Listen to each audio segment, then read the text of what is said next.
Hello चिंटूलाल, क्या हाल चाल है बॉस? क्या हाल चाल है? हाँ।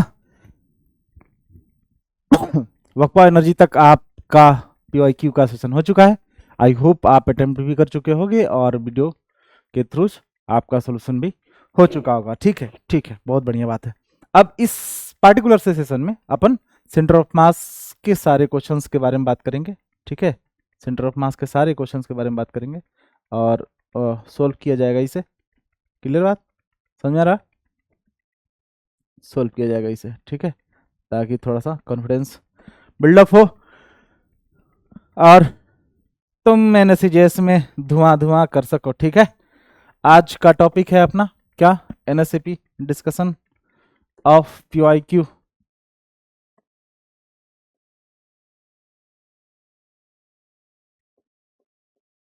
ऑफ पीवाईक्यू ऑफ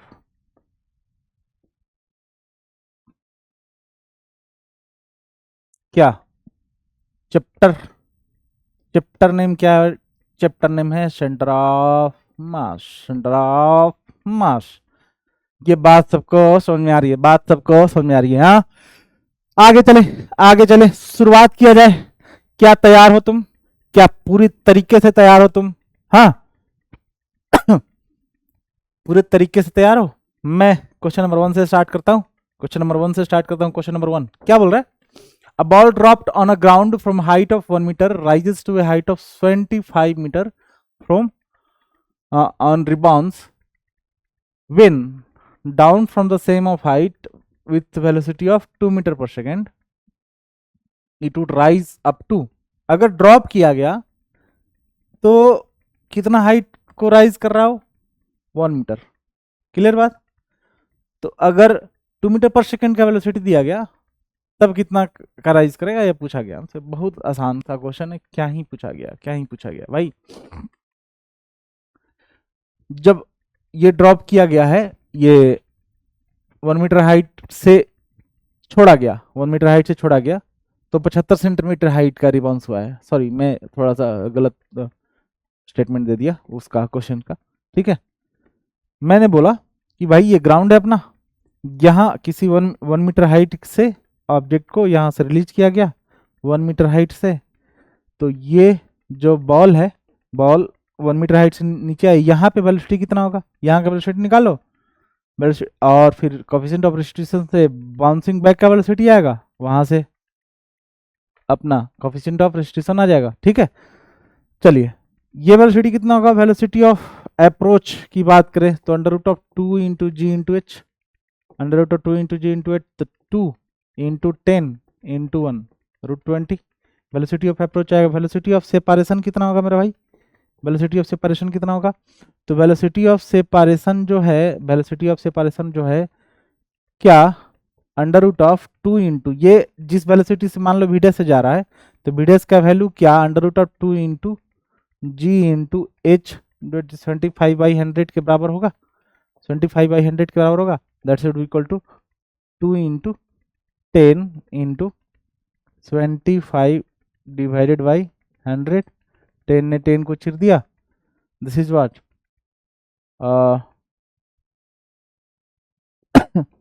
ऐसे कर ले, 25 दिया 75, 25 चौके 100। This is 2, this is what 5, तो रूट 15 है ना। हाँ, मतलब क्या हुआ कि वेलोसिटी ऑफ सेपरेशन है कितना? वेलोसिटी ऑफ सेपरेशन है रूट 20। सॉरी, सेपरेशन नहीं, approach, approach. Velocity of approach कितना है? Under root of 20। Velocity of separation कितना है बॉस? वो है अंडर रूट ऑफ 15। तो कोफिशिएंट ऑफ रेस्ट्रिक्शन कितना हो जाएगा? Velocity of separation upon velocity of approach, that should be equal to under root of 15/20। It means under root of 3/4, under root of 3/4, मतलब कि रूट 3/2। ठीक है, ई का वैल्यू आ गया। अब जो है 2 मीटर पर सेकेंड से थ्रो किया गया, तो भाई 1 मीटर हाइट को आने में कितना? 1 मीटर हाइट को आने में जो वेलोसिटी गेन करेगा, तो v square equal to u square plus 2 into ji into H.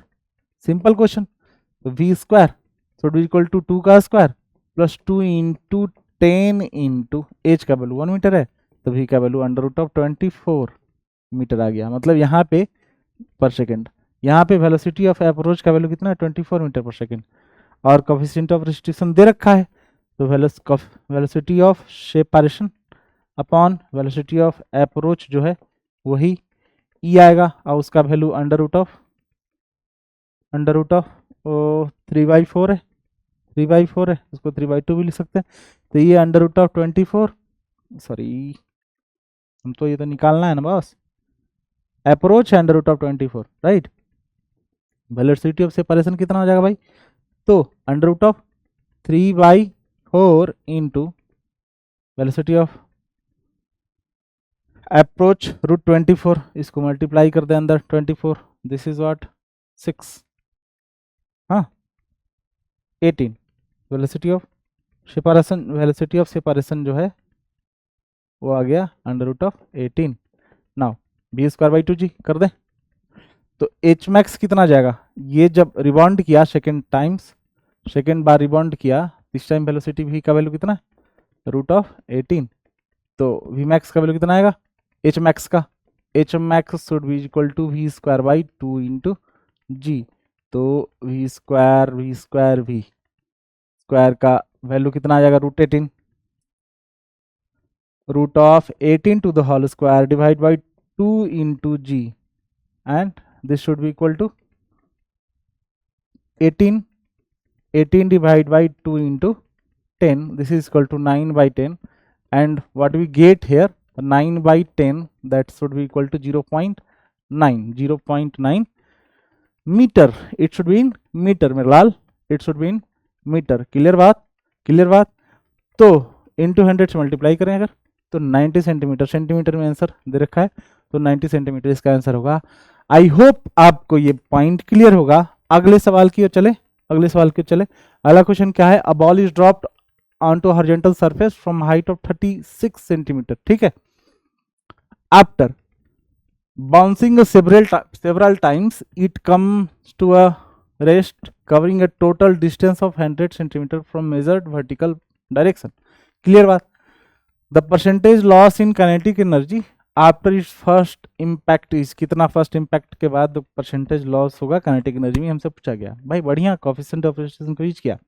Question समझ रहे हो आप, क्वेश्चन समझ पा रहे हो। क्वेश्चन क्या बोल रहा है, क्वेश्चन ये बोल रहा है मेरे लाल कि एक सरफेस है, और इस सरफेस को हम क्या कर रहे हैं, किसी एच हाइट से एक बॉल को ड्रॉप किए, ये पहला बार ड्रॉप हुआ, दूसरा बार इस तरीके से, तीसरा बार ऐसे, मतलब हाइट कम होता जाएगा कुछ इस तरीके से जो है, इनफाइनाइट बार ऐसे चलेगा। तो टोटल जो हाइट ट्रेवल किया ना, ये वो टोटल 100 सेंटीमीटर का ट्रेवल किया। कितना किया, 100 सेंटीमीटर का वर्टिकल पोजीशन। क्लियर बस। तो अगर हम बात करें कि टोटल हाइट होगा कितना, तो टोटल हाइट जो है क्या अगर इनिशियल यहाँ से एच हाइट से चला कर, तो ये जो हाइट चलेगा वो जो ये वेलोसिटी होगा, जिसे मान ले यहाँ वेलोसिटी आए भी, तो वेलोसिटी ऑफ सेपरेशन कितना होगा ई टाइम्स ऑफ वी, क्योंकि velocity of separation upon velocity of approach ही ई होता है। तो वेलोसिटी ऑफ अप्रोच तो हमको मालूम है कि वी से अप्रोच कर रहा है, तो वेलोसिटी ऑफ सेपरेशन जो है ई टाइम्स ऑफ बी होगा। ये बात तो समझ में आ रही है। तो ये जो एच होगा ये क्या, ई भी स्क्वायर बाई 2g ना, ई भी का स्क्वायर बाई 2g के बराबर होगा। बहुत बढ़िया बात है। अब वापस आते टाइम तो वेलोसिटी ई भी ही होगा, और जाते टाइम कितना हो जाएगा वापस से वेलोसिटी ऑफ सेपरेशन, इसको ऐसे लिख सकते हैं, थोड़ा सा समझ लो बात को, कि velocity of approach upon velocity of separation जो है वापस से ई लिख सकेंगे। अब velocity of velocity of separation upon velocity of approach that should be equal to e. अब वेलोसिटी ऑफ सेपरेशन हमें चाहिए, वेलोसिटी ऑफ अप्रोच मालूम है कि कितने वेलोसिटी से नीचे आ रहा है। भाई जितने वेलोसिटी से ऊपर गया होगा, ई गया होगा कितने वेलोसिटी से, ई भी से, द वेलोसिटी ऑफ सेपरेशन की बात करें सेकेंड केस के लिए, तो ई भी इक्वल टू ई, तो ये velocity of separation equal to E square times of V हो जाएगा। हाँ, सिमिलरली यहाँ पे ई क्यू इंटू वी, यहाँ पे E 4 times V, E 5 times V, E 6 times V, इस तरीके से वेलोसिटी ऑफ। अच्छा, अब वेलोसिटी ऑफ मतलब जो बाउंस बैक करने के बाद जो वेलोसिटी मिल रहा है उसको, उस वेलोसिटी से कितना हाइट गेन करेगा, तो e square v square by 2g। यहाँ पे अगर ये हाइट की बात करें तो ये हाइट हो जाएगा ई स्क्वायर भी का होल स्क्वायर बाई 2g। यहाँ की बात करें तो ये हाइट कितना हो जाएगा, ई क्यू भी का होल स्क्वायर बाई 2g। समझ बात को। इसकी बात करें तो ये हाइट कितना हो जाएगा, ई के पावर 4 भी का whole square divide by 2 times of g, है ना। तो टोटल अगर हाइट जोड़े तो क्या, अगर हम इसको ये लिख सकते हैं, इसको क्या लिख सकते हैं कि ई स्क्वायर भी स्क्वायर बाई 2g। सिमिलरली इसको लिख सकते हैं कि ई टू द पावर 4 भी स्क्वायर बाई 2g। इसको लिख सकते हैं ये ई क्यू वाला छूट गया, ई क्यू वाला, इसको लिखेंगे ई के पावर 6 भी स्क्वायर बाई 2g। तो भी स्क्वायर बाई 2g क्या एच है, भी स्क्वायर बाई 2g क्या एच है। तो सबको अगर ऐड करें तो आ जाएगा एच प्लस ई स्क्वायर एच प्लस ई के पावर 4 एच प्लस ई के पावर 6 एच प्लस ई के power 8 times of H dot dot dot dot dot dot dot dot dot infinite times जाएगा। सबका सम कितना है, 100 दे रखा है। कितना दे रखा है, 100 दे रखा है।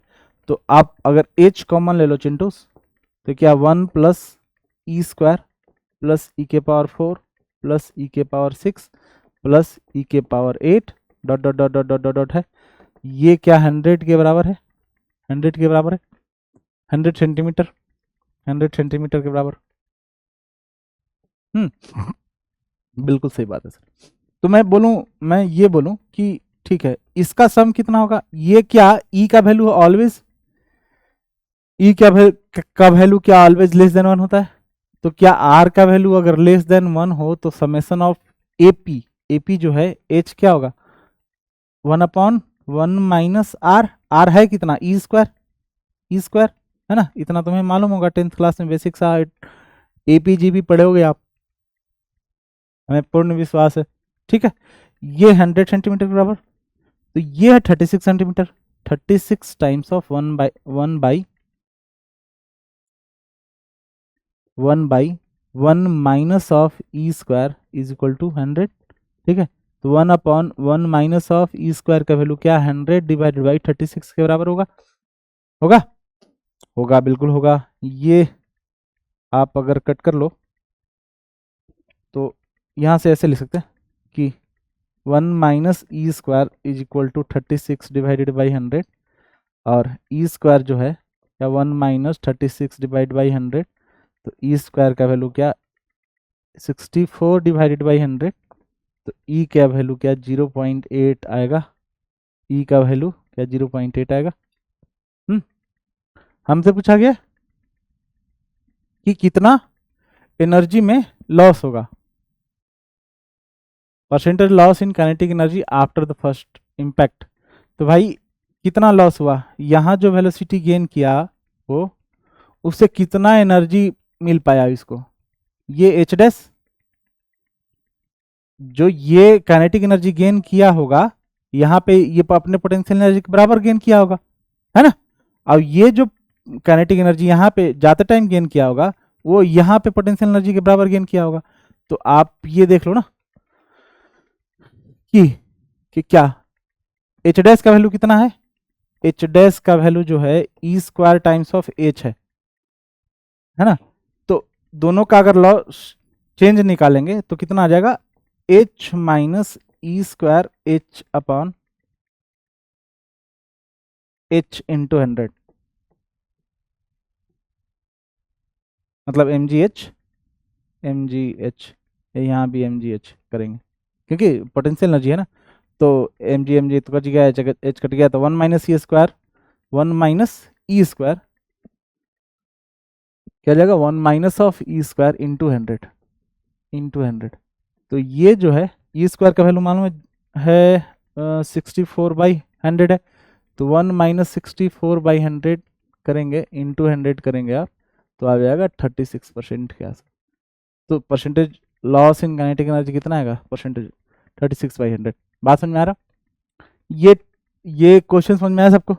ये क्वेश्चन समझ में आया किसी को? कोई दिक्कत है? कोई दिक्कत हो तो एक बार पॉज करो, ढंग से अटेम्प्ट करो, सोचो। ये मैंने जो बोला कि भाई यहाँ पे इसके पास काइनेटिक एनर्जी कितना होगा, ये तुम खुद सोचो ना। काइनेटिक एनर्जी जो इसके पास पोटेंशियल एनर्जी होगा वही होगा। यहाँ पे इसके पास काइनेटिक एनर्जी कितना होगा, जाते टाइम जो ये पोटेंशियल एनर्जी गेन कर पाएगा उतना ही काइनेटिक एनर्जी होगा। तो दोनों के पोटेंशियल एनर्जी का चेंज अगर हम निकाल लें तो काइनेटिक एनर्जी का चेंज नहीं निकल जाएगा?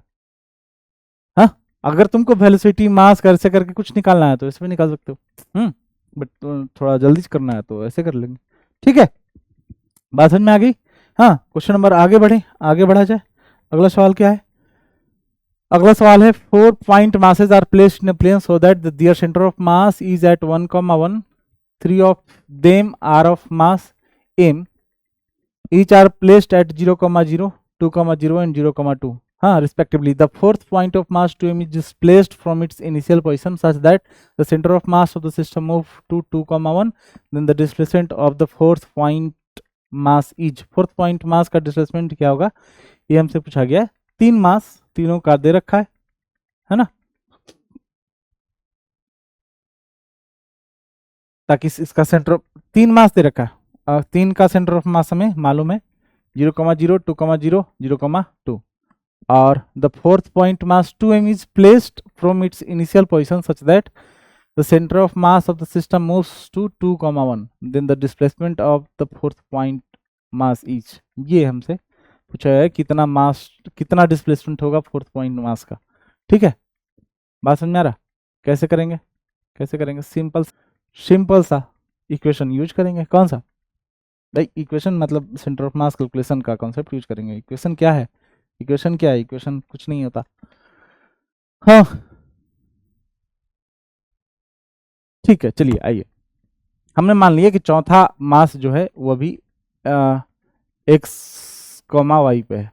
ठीक, तो एक है m 0,0 पे, दूसरा है m 2,0 पे, तीसरा है m कहाँ पे 0,2 पे, और चौथा जो मास 2m है वो हमने मान लिया कि x, y पे। इस टाइम पे इसका पोजीशन 1,1 है। बात समझ में आ रहा?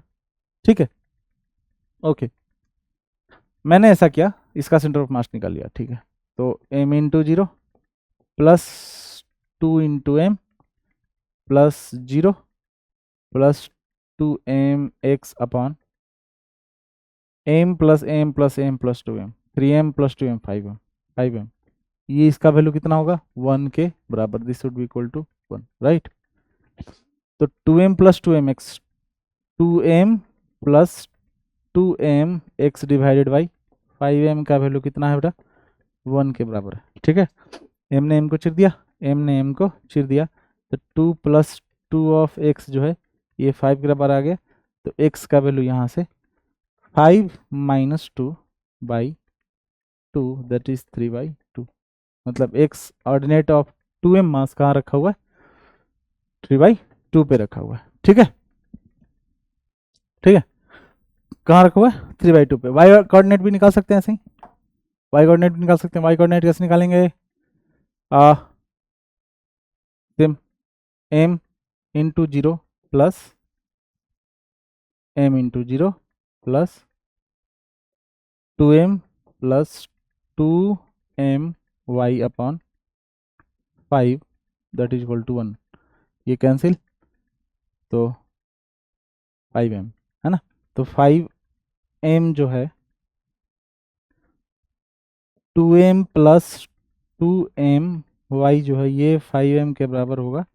तो 2m टाइम्स ऑफ y जो है 5m माइनस ऑफ 2m के बराबर होगा। तो 2m टाइम्स ऑफ y जो है 3m के बराबर होगा, m ने m को चिर दिया तो y का वैल्यू कितना आ जाएगा 3/2, मतलब x भी 3/2 और y भी 3/2 के पास रखा हुआ है। ठीक है, अब कहाँ रख दिया गया कि 2,1 हो जाए, तो भाई इनिशियल कोऑर्डिनेट निकल गया, फाइनल कोऑर्डिनेट भी निकाल लेते हैं वैसे ही। ये तो सेम पोजीशन पे है, एक्स सी एम अगर निकालना चाहे तो 2 के बराबर है, तो यहाँ m into 0 plus 2m plus वापस से 0 plus 2m into x to लिख लेते हैं, ठीक है, डिवाइड बाई 5m, ये किसके बराबर है 2 के बराबर, तो ये 0 0 2m plus 2m x2 2m plus 2m x2 divide by 5m का वैल्यू 2 है, तो ये 10m minus 2m that is equal to 2m times of x2 8m 8/2 that is equal to x2 का वैल्यू 4 आ गया, तो 3/2 से 4 पे गया है x2, है ना। सिमिलरली y2 कितना आएगा, तो y2 आ जाएगा y2 y2 निकालें, इक्वेशन तो सेम होगा 2m plus 2m y2 divide by 5m that is equal to कितना, ये 1 के बराबर, है ना। तो 2m y2 plus 5m minus 2m that is equal to 5m minus 2m मतलब 3m/2, तो y2 का वैल्यू कितना आ गया 3/2 के बराबर, x2 है 4 y2 है, फाइनल पोजीशन ऑफ 4 मास कितना आ गया 4,3/2 4,3/2, इनिशियल कहाँ था 3/2 3/2, तो डिस्प्लेसमेंट कहाँ से कहाँ हुआ, यहाँ से यहाँ, तो पूछा गया the displacement of the fourth point mass is, तो डिस्प्लेसमेंट कितना हो गया अंडर रूट ऑफ 4 माइनस 3/2 का होल स्क्वायर प्लस 3/2 माइनस 3/2 का होल स्क्वायर, तो ये तो कैंसिल, 4 माइनस 8 माइनस 3 5/2 का होल स्क्वायर, तो 5/2 का होल स्क्वायर 5/2 आ जाएगा, तो मैग्नीट्यूड यूनिस 5/2 होगा, समझे बात। ये सोल्व करोगे कितना आ जाएगा अंडर रूट ऑफ 8 माइनस 3/2 का होल स्क्वायर, दिस इज 5/2 का होल स्क्वायर का रूट, ये 5/2 के बराबर आएगा। क्लियर बात, सबको समझ में आया, कोई दिक्कत इसमें नहीं होना चाहिए आई थिंक, ठीक है। ठीक है, आगे बढ़े, अगला सवाल क्या है, मतलब अगला सवाल है a block A of mass 2 kg rest on horizontal surface, another block B of mass 1 kg moving at a speed of 1 meter per second when at a distance of 16 centimeter from A collide elastically with A. The coefficient of friction between the horizontal surface and each of the block is 0.2.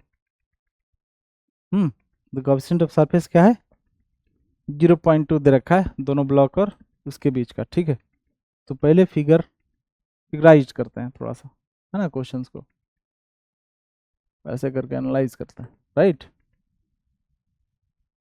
बात समझ में आ रही है, ये रहा, चलो आया, दो ब्लॉक है अपने पास, ब्लॉक ए है, ए इसका मास है 2 kg, 2 kg यहाँ अंदर ही लिख ले, 2 kg मास का ब्लॉक है, इसका नाम ए है।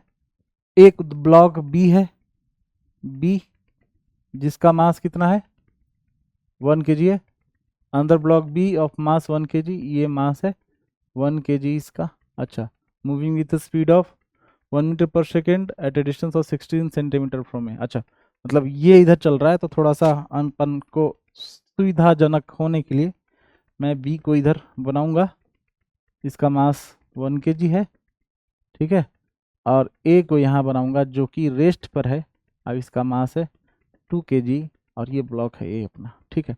कोएफिशिएंट ऑफ फ्रिक्शन दे रखा है 0.2 बिटवीन बोथ द ब्लॉक, या यहाँ भी 0.2 है। आगे क्या बोल रहा है the coefficient of friction between the horizontal surface and each of the block, दोनों के बीच का डिस्टेंस दे रखा है 16 सेंटीमीटर की, दोनों एक दूसरे से 16 सेंटीमीटर की दूरी पे लाई कर रहे हैं, मरलाल एक दूसरे से 16 सेंटीमीटर की दूरी पे लाई कर रहे हैं, ठीक है। हाँ, ये है 16 सेंटीमीटर, 16 सेंटीमीटर। ठीक है, ओके। हमसे पूछा गया the coefficient of friction between the horizontal surface and each of the block की 0.2, कौन सा ऑप्शन सही होगा, ये इसके बारे में सोचना है। ठीक है, पहले तो यहां से यहां आने में वेलोसिटी कितना होगा ब्लॉक बी का, ये अपन को निकालना पड़ेगा। उसके बाद अपन थोड़े टाइम के लिए, पार्टिकुलर बिल्कुल चिंटू सा टाइम के लिए क्या करेंगे, क्या यूज करेंगे, मोमेंटम कंजर्वेशन यूज करेंगे, है ना। ठीक है, थोड़ा सा बिल्कुल छोटा सा टाइम के लिए, क्योंकि बोल यहाँ पे तो एक्सटर्नल फोर्स लग रहा है, मोमेंटम लग रहा है, भाई यहाँ से यहाँ थोड़ी कर रहे हैं, बस टकराने के बाद का ही बात कर रहे हैं, जस्ट आफ्टर इम्पैक्ट। ठीक है, चलो तो पहले वेलोसिटी यहाँ निकालें। Velocity of B equal to we square minus 2 mu G into S, है ना, क्योंकि एक्सेलरेशन तो इधर फ्रिक्शन फोर्स कितना लगेगा, म्यू इंटू जी, है ना। तो velocity of B square equal to V का वैल्यू है 1 का स्क्वायर माइनस 2 इंटू म्यू का वैल्यू है 0.2 इंटू जी है अपने पास 10 इंटू एस है 16 डिवाइड बाई 100, राइट। तो ये आ गया 2 2 4, तो 1 का square minus 4 into 16 divide by 100, this is equal to 1 minus 64 by 100, that is equal to 1 minus 0.64, this 0.36। ठीक है, V square B square of B, इसका वैल्यू कितना हो गया 0.36 सेंटीमीटर, 0.36 सेंटीमीटर मतलब metre per second, sorry metre per second. ये velocity यहाँ B ने गेन कर लिया, ये बात आपको समझ में आई।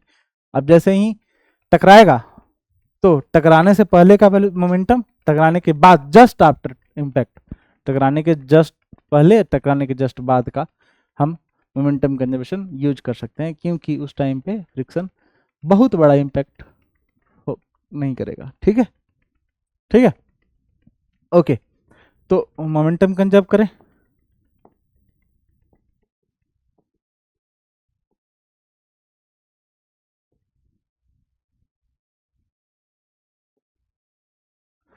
क्या कैसे करेंगे भाई, initial momentum M B into V B should be equal to what, M A V A plus M B V B dash. ठीक है, mass 1 kg, velocity 0.36 metre per second, mass 2 kg, velocity कुछ भी नहीं है, नहीं मालूम हमें, V A plus mass 1 kg, velocity V dash B. ये बात आपको समझ में आ रही। ठीक है, इलास्टिक कोलिजन है, इलास्टिक कोलिजन है तो दूसरा बात ये कोफिशिएंट ऑफ रेस्ट्रिक्शन 1 होगा, कोफिशिएंट ऑफ रेस्ट्रिक्शन 1 होगा तो वेलोसिटी ऑफ सेपरेशन और वेलोसिटी ऑफ अप्रोच, मतलब हमने मान लिया कि टकराने के बाद दोनों एक ही डायरेक्शन में चल रहा है, मान लिए थे। तो E should be equal to velocity of separation upon velocity of approach. Velocity of separation कितना है, वेलोसिटी ऑफ सेपरेशन हो जाएगा v of a minus v of b upon velocity of approach जो है v dash V B, that should be equal to 1। तो यहाँ से एक इक्वेशन आ गया कि V A minus V dash B जो है वो वी बी के बराबर है। वी बी कितना है, वी बी जो है वो अपने पास मालूम है कि 0.36 मीटर पर सेकेंड के आसपास है, तो ये इतना आ गया। ठीक है, दो इक्वेशन मिल गया अपने को, एक 2va प्लस वी बी ये इक्वल टू 0.36। ठीक है, तो अगर दोनों को ऐड करें V dash V, sorry V dash V, V dash V, V dash V cut जाएगा, ये वी डैश वी है ना, वी डैश वी, तो 3 टाइम्स ऑफ वी ए का वैल्यू कितना आ गया 0.72, तो वी ए का वैल्यू आ जाएगा 0.72 डिवाइड बाई 3, इसका मतलब ये जो है 0.24 मीटर पर सेकेंड इधर आ गया। ठीक है, 0.24 मीटर पर सेकेंड वी आ गया, तो वी डैश बी भी आ जाएगा, इसमें रख लें 0.36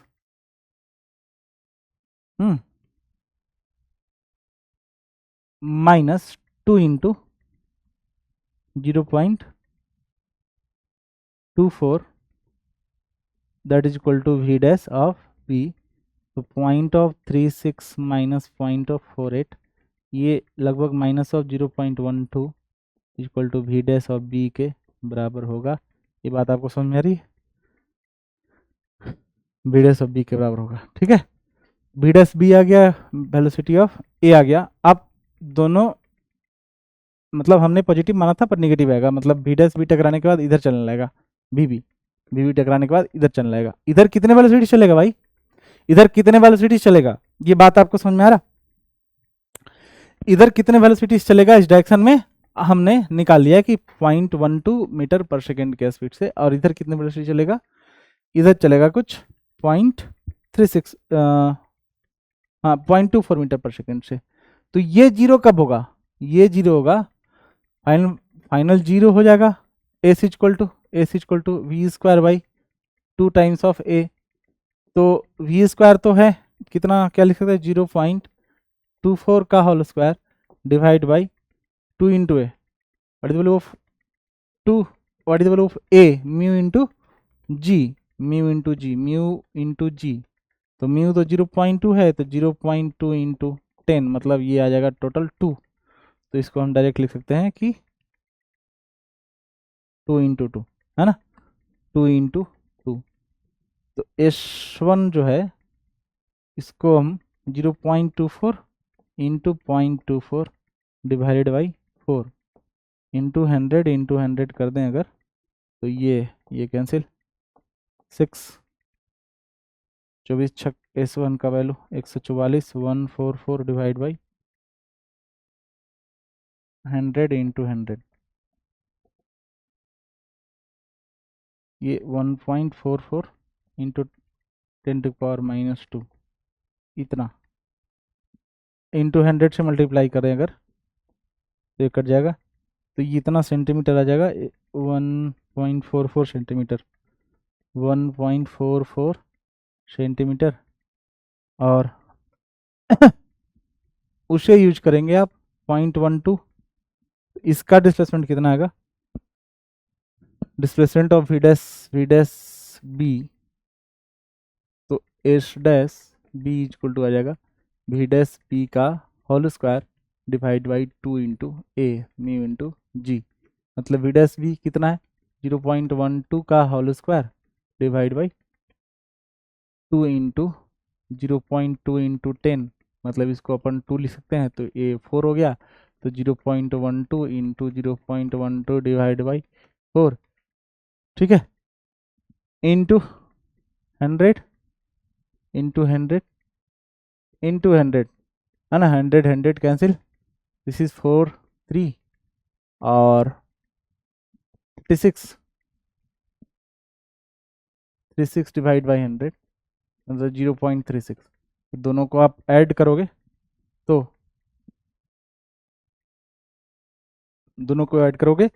आपको जो मिलेगा वो कितना होगा, ये आप गेस कर सकते हो। कि कितना आ रहा है? 0.36 प्लस 1.44 1.44, ये लगभग 1.8 के आसपास आएगा, 1.8 है ना। अब 1.8 तो सेपरेशन, टोटल सेपरेशन हो गया ना बॉस, टोटल सेपरेशन 1.8 मीटर आ गया। ओके कोई बात नहीं, ठीक है। तो फाइनल सेपरेशन ना 3 सेंटीमीटर ना ये है। After collision block B come to rest, ये भी नहीं, ब्लॉक बी तो चल रहा है। After collision block B rebound, तो ब्लॉक बी रिबाउंड करेगा, ये बात तो फाइनल है। ये आपने निकाला कि velocity of block B is in negative direction. तो इससे अपन तीनों आंसर जो है, चारों आंसर चेक कर लिया तो पाया कि पहला आंसर नहीं सही है, ठीक है। ओके अगले सवाल की ओर चले। अगला सवाल क्या बोल रहा है बॉस कि अ ball of mass 1 kg moving at a speed of 5 meter per second strike tangentially another block B tangentially at rest, initially at rest, ठीक है। ball A then moves at right angle to its initial direction at a speed of 4 meter per second. If the collision is elastic, the mass in kg of the ball and momentum of the collision each. अच्छा ball जो है tangentially किया है, मान लेते हैं कि अपने पास एक बॉल है,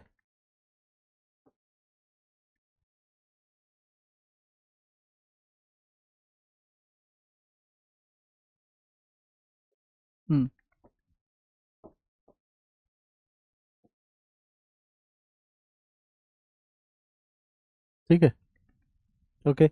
दूसरा बॉल,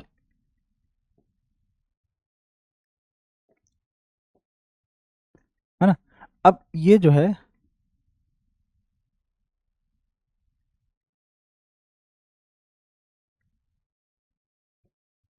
टेंजेंशियली मतलब ऑब्लिक कोलिजन हो रहा है, ठीक है।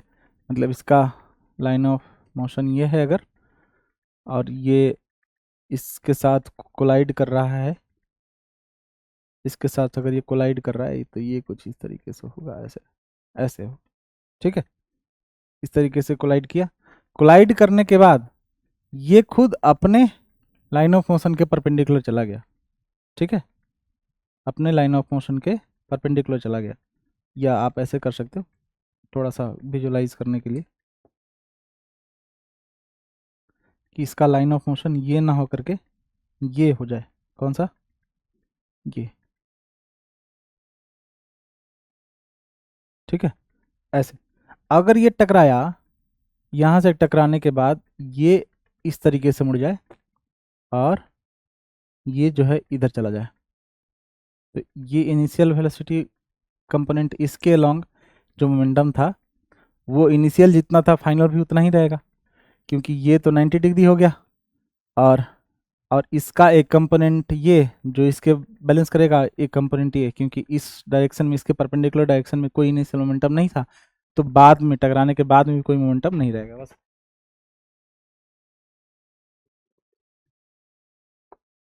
इतना सोचना है, ठीक है। क्या करेंगे भाई, मैं मान लिया कि एंगल टकराने के बाद ये एंगल थीटा पे गया, ये 90 डिग्री गया, ठीक है। और 90 डिग्री गया तो बोल रखा है कि 4 मीटर पर सेकेंड से 90 डिग्री पे गया, तो अगर इसका मास 1 के जी है, ये 4 है, तो इस डायरेक्शन का momentum 1 into 4 metre per second, मतलब 4 के जी मीटर पर सेकेंड का मोमेंटम होगा इस डायरेक्शन में, इसके इस डायरेक्शन में, ठीक है। 4 के जी मीटर पर सेकेंड का, बहुत बढ़िया। इधर कितना होगा बस, इधर, अच्छा, अगर हमने माना कि ये velocity of B, mass of B, ये बी है, तो एम भी B, M B into V B into sine theta, sine theta, ये क्या वैल्यू 4 के बराबर होगा, और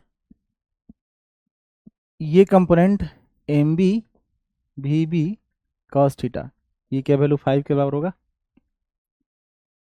M B V B cos of theta, ये क्या वैल्यू 5 के बराबर होगा, तो इसने इसको चीज दिया अगर, तो यहाँ से टेन थीटा इक्वल टू हम देख सकते हैं कि 4/5 आएगा। आप कॉस थीटा निकालोगे, cos theta equal to 1 upon under root of 1 plus tan square theta.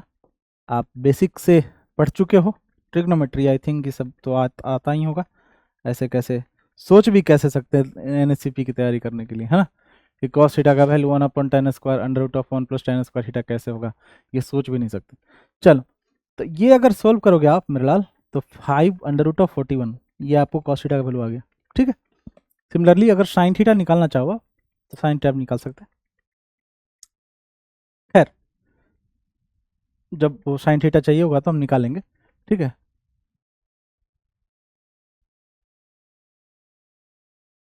सही है ना, ये 1 upon under root of 1 plus tan theta को 4 स्क्वायर बाई 5 का स्क्वायर 16/25 41/5, हाँ ठीक, ठीक है।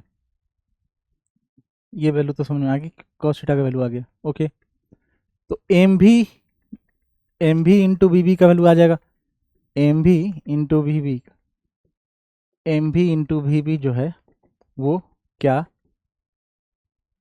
5/cos थीटा के बराबर आएगा, cos थीटा के बराबर आएगा, तो एम भी इंटू वी बी, ये 5 डिवाइड बाई cos थीटा का वैल्यू कितना है 5/√14, दिस इज 5, ये अंडर रूट ऑफ 14 आ जाएगा, 5 ने 5 को चिट दिया, तो momentum, this is what, momentum of B, ये अंडर रूट ऑफ 14 के आसपास आएगा, आपके पास कैलकुलेटर दे रखा है, ये लगभग 6 के आसपास आंसर आना चाहिए इसका, तो एक ही ऑप्शन दे रखा है ये 6.4, तो मोमेंटम ऑफ, तो ये 6.4 आ गया, ठीक है। हाँ, अगर मास निकालना चाह रहे हो आप तो एक इक्वेशन है अपने पास, ठीक है, यहाँ से निकाल सकते हैं यहाँ से, ठीक है। वो कितना हो जाएगा, M B V B M B, एक मिनट, एम बी का वैल्यू मालूम है, M B V B into sine theta, ये अपने को 4 एम बी वी बी का वैल्यू आप रूट 41 आएगा, तो साइन थीटा का वैल्यू कितना आ गया, 4/√41, ठीक है। और साइन थीटा का वैल्यू √1 + 41। मास चाहिए, मास कैसे निकालेंगे, तो मास के लिए मोमेंटम का जब वर्क एनर्जी थ्योरम लगाओ, वर्क पर एनर्जी, चूंकि कोलिजन इलास्टिक है, ऐसा बोल रखा है क्या, इलास्टिक, हाँ, तो एनर्जी कंजर्व रहेगा, तो फिर हम आगे सोचेंगे। एनर्जी कंजर्वेशन आप लगा सकते हो भाई, इनिशियल काइनेटिक एनर्जी कितना है,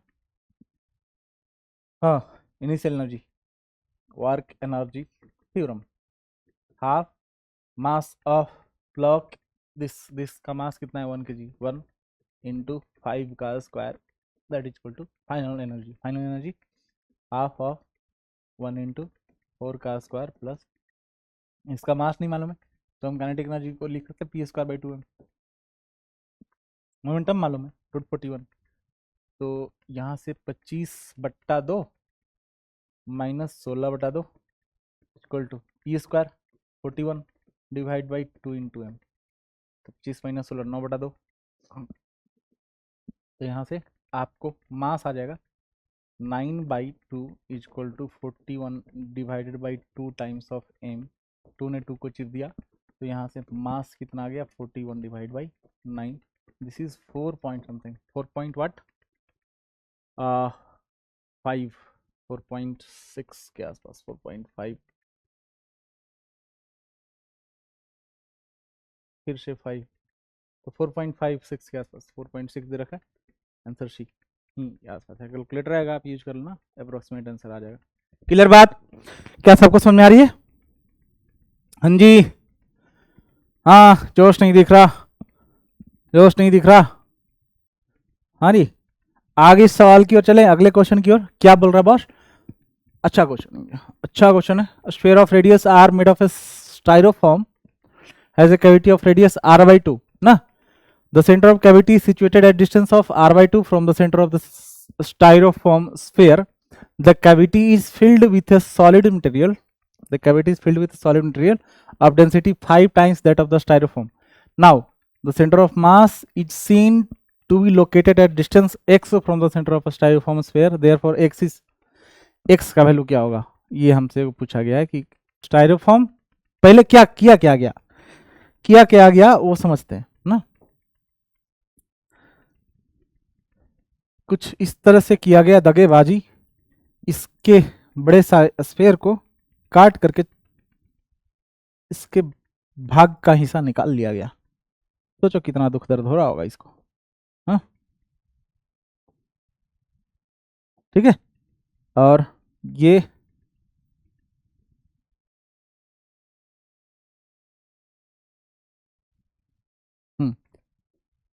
ये पॉइंट जो है अपना इसका सेंटर है, और यहां से ये इसका रेडियस है, ये पार्ट को निकाल लिया गया, ठीक है।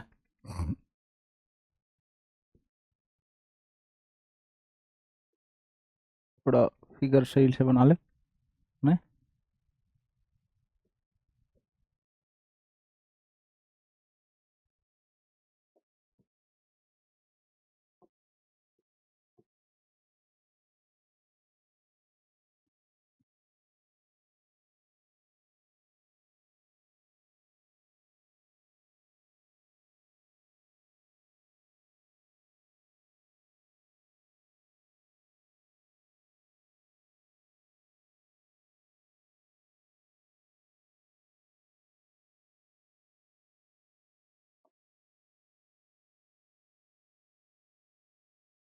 हाँ, ठीक चले मैं बोल रहा हूँ कि थोड़ा सा लाइन कर लिया जाए ताकि सही से दिखे चीज़ें आपको, है ना। ये इन सेंटर है इसका, और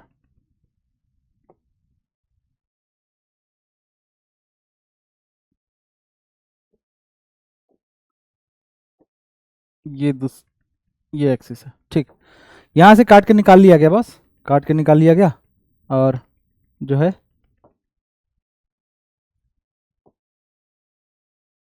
अपने पास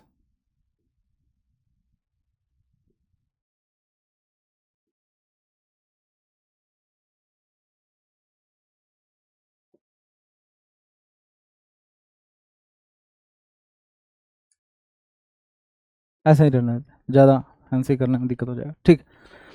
पहले तो ये काट के निकाला गया, ठीक है, काट के निकाला गया तो इसका सेंटर ऑफ मास शिफ्ट हुआ होगा, इसका सेंटर ऑफ मास शिफ्ट हुआ होगा। अब क्या किया गया, मान लेते हैं निकाला गया जब काट के, तब इसका सेंटर ऑफ मास कहीं ये एट डिस्टेंस शिफ्ट हो गया, एट डिस्टेंस यहाँ से, ठीक है। अब क्या किया गया कि इसको 5 टाइम्स डेंसिटी वाले मटेरियल से इसको भर दिया गया। जितना डेंसिटी इसका है, इसका अगर रो है तो इसका डेंसिटी कितना हो गया, 5 टाइम्स ऑफ रो, ठीक है, 5 टाइम्स ऑफ रो, तो इसको इससे भर दिया गया, ठीक है, भर दिया गया। राइट, क्लियर बात, सबको समझ में आ रही है चीज़ें, हाँ। तो ये भर दिया गया। अब पूछा है कि अब सेंटर ऑफ मास कहाँ होगा। सही है, बढ़िया, बहुत बढ़िया।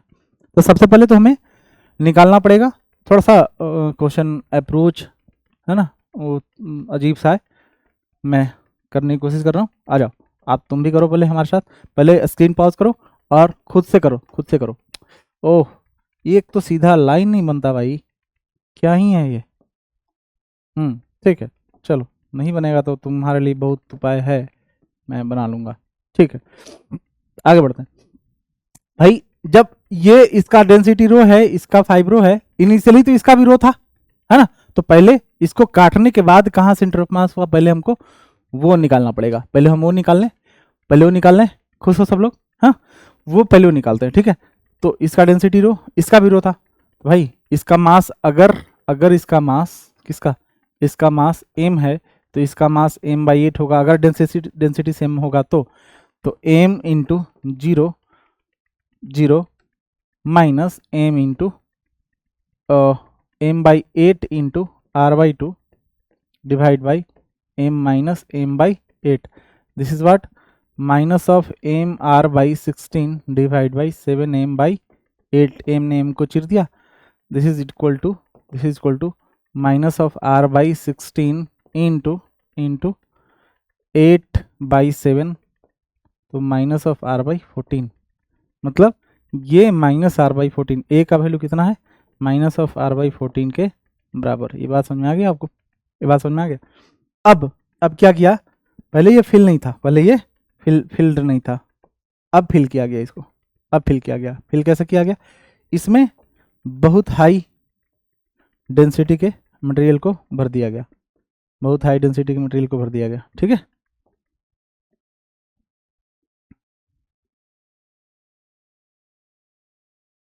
बहुत हाई डेंसिटी के मटेरियल को भर दिया गया, और ये हो गया हैवी, ये हो गया हैवी, चिंटूज हैवी, हैवी हो गया, ठीक है।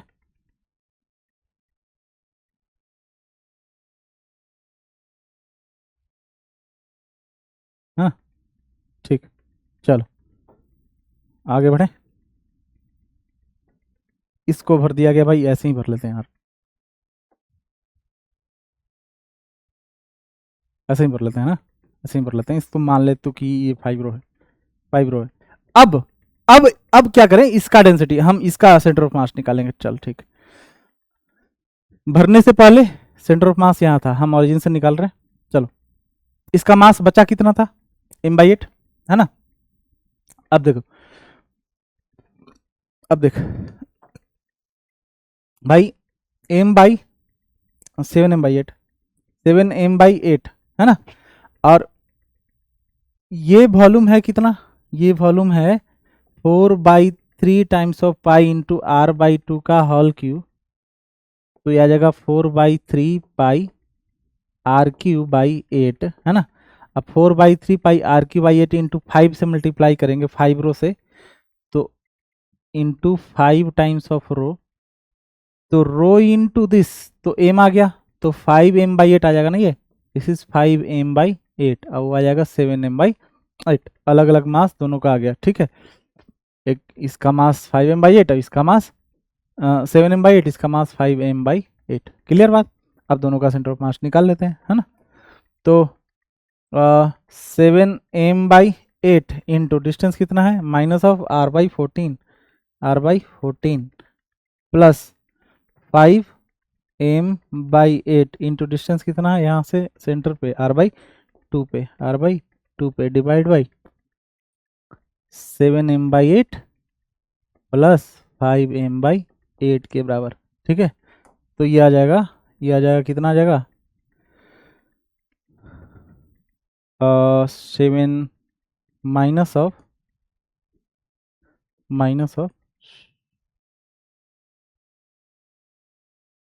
7m/16 plus of 5m/16 divide by 12m/8, है ना। ये आ गया माइनस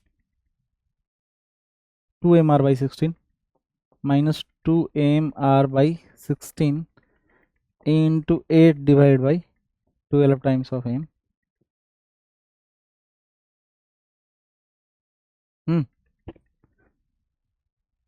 m ने m को जोड़ दिया, this is 2, 2 cancel, minus of r/12। ये कहीं गड़बड़ हो रहा है, कहीं गड़बड़ हो रहा है, कहीं गलत हो रहा है बॉस, कैलकुलेशन मिस्टेक, देखो बताओ चेक करो। ये -r/16, ये 2 से -r/16 ही होगा ना भाई, -7 थोड़ी होगा, -mr/16 होगा ना, ये 2 से 2 कट जाएगा ना, 7 2 जा 12, फिर -r/16, -mr/16, ठीक है। तो -mr/16 प्लस 5mr/16, तो ये 4mr/16 हो गया। इसको आप फिर से कर लेते हैं, -mr/16 plus 5mr/16 divide by 7m/8, 7m/8 plus 5m/8, that is equal to 5mr minus mr, 4mr/16, 4mr/16 divide by 12m/8, 12 times of m/8, right. m ने m को चिर दिया, है ना, तो आ जाएगा 4r/16 into 8/12, this is what 2, this is what 3, the answer should be equal to r/6, a correct option is D is the correct answer for this question, ठीक है। ये चिंटू सा मिस्टेक, छोटा सा, -7/r/14 माइनस, ये मतलब थोड़ा सा इसमें सही से करना होता है ना, तो सही से किया करो यार, ये छोटा सा मिस्टेक ना चौपट कर देगा तुमको, फालतू परेशान भी करेगा, 5-10 मिनट टाइम ले लेगा और तुम पैनिक हो गए वो अलग। तो कैलकुलेशन एक स्पेसिफिक वे में, मतलब साफ साफ दिखे, ताकि तुम अगर चेक भी कर पाओ तो तुमको पता चले कि हाँ यहाँ पे गलत हुआ है, इस तरीके से करना है ना। यहाँ मैं थोड़ा सा किया, गड़बड़ हुआ, अब परेशान हो गया कहाँ गड़बड़ रहा है, कहाँ गड़बड़ रहा है, फिर तुमको दिख गया कि यहाँ से ऐसे दिक्कत हो रहा है, तब ठीक है। बट आपको ध्यान से करना है थोड़ा, हाँ, ताकि ये चीज़ इम्प्रूव करना है, ये थोड़ा तभी ये बहुत ज़्यादा हेल्प करेगा, ठीक है। अगले सवाल की ओर चलें। अगले सवाल क्या बोल रहा है, a ball of mass M hits directly another ball of mass M at rest and is about to rest by another by the impact, 1/3 of the kinetic energy of the ball is lost due to collision, the coefficient of restitution is, coefficient of restitution की बात की है मेरे लाल, क्या बोल रहा है, the ball of mass m hits directly another ball of mass capital M, ठीक है। सोचो बात को थोड़ा सा, सोचते हैं, है ना, सोचते हैं ये कि ये बॉल है अपने पास, ठीक है,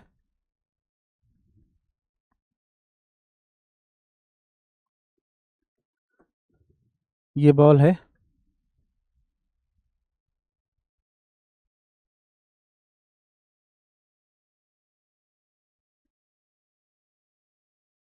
ठीक है,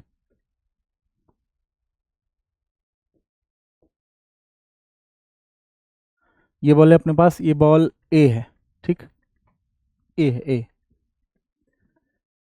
hits directly another ball of mass capital M, जिसका मास एक स्मॉल एम है, इसको हम स्मॉल एम लिख लेते हैं, ठीक है।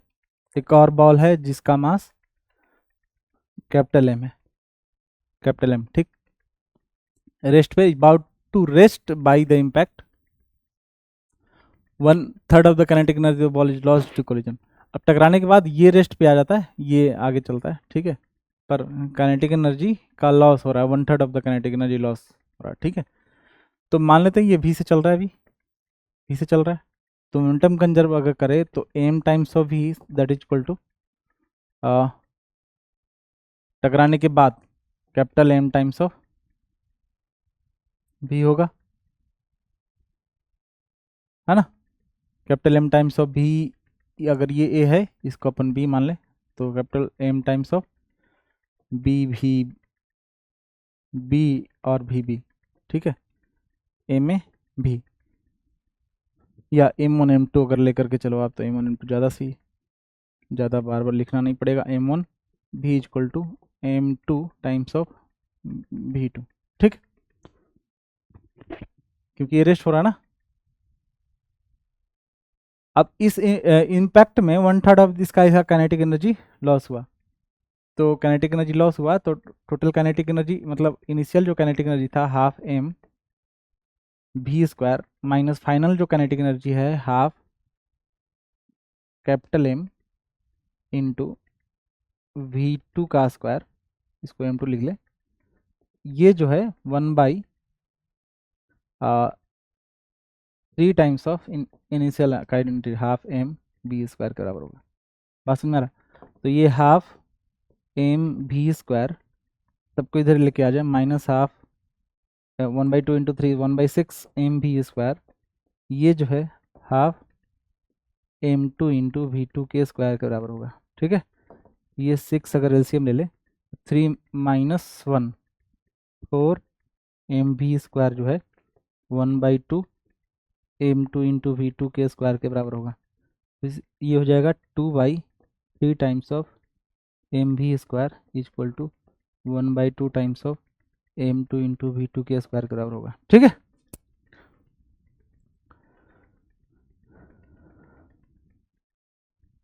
क्लियर बात। अब मैं अगर बोलूं कि ये 4/3 आ गया,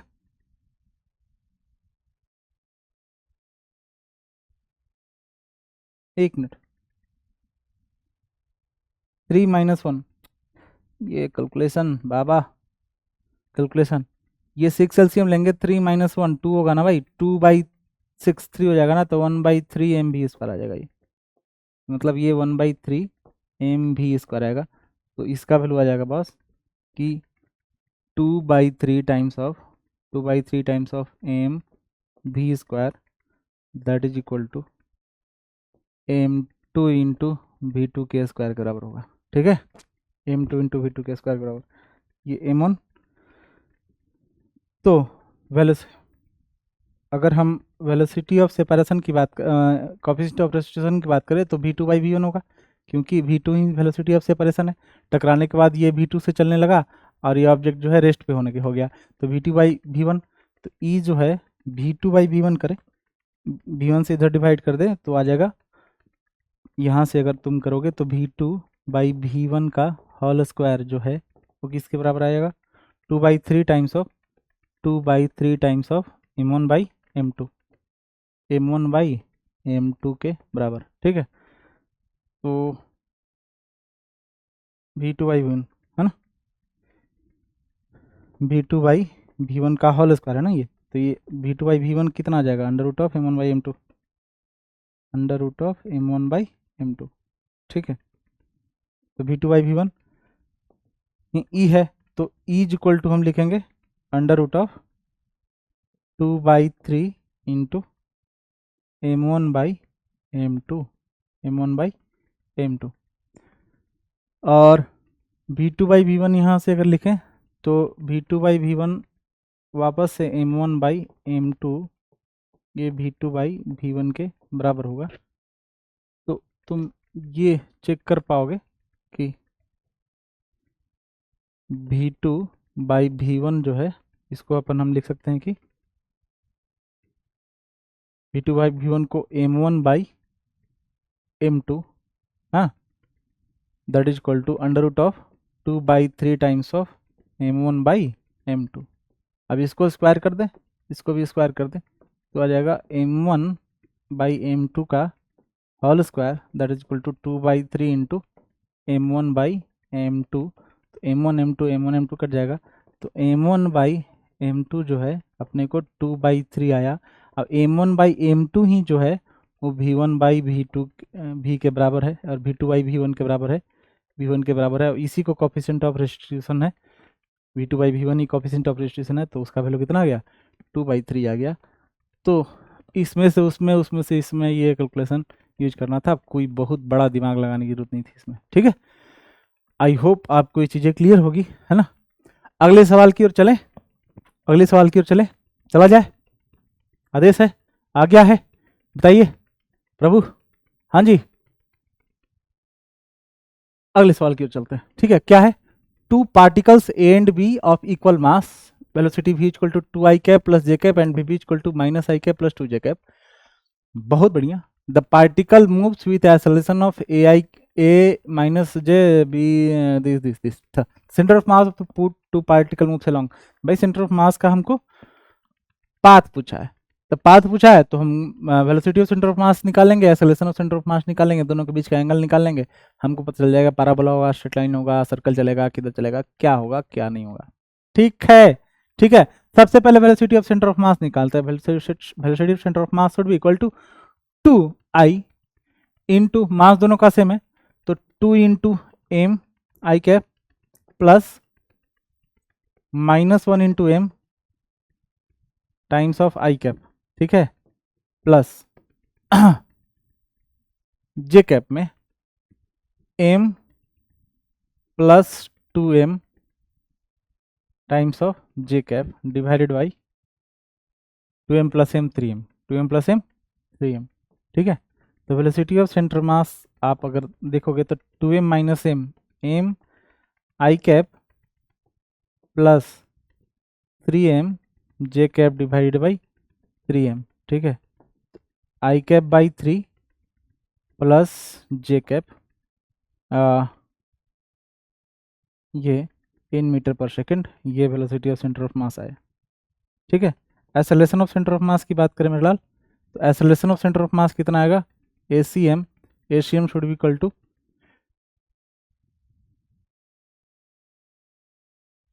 m1 m into,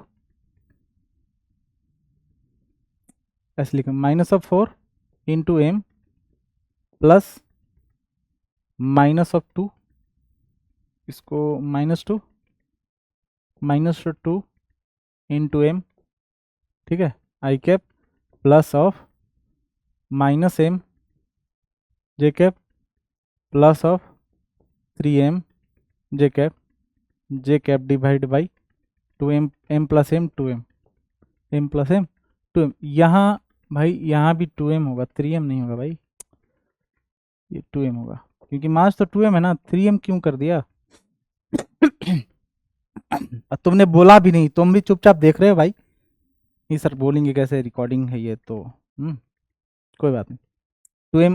2m minus m, तो ये 1/2 टाइम्स ऑफ आई कैप और 3m by, this is 3/2 times of J cap, ठीक है।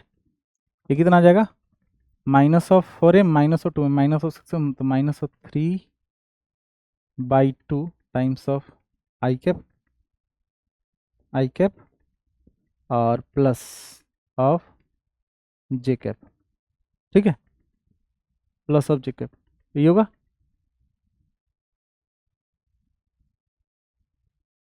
यही होगा।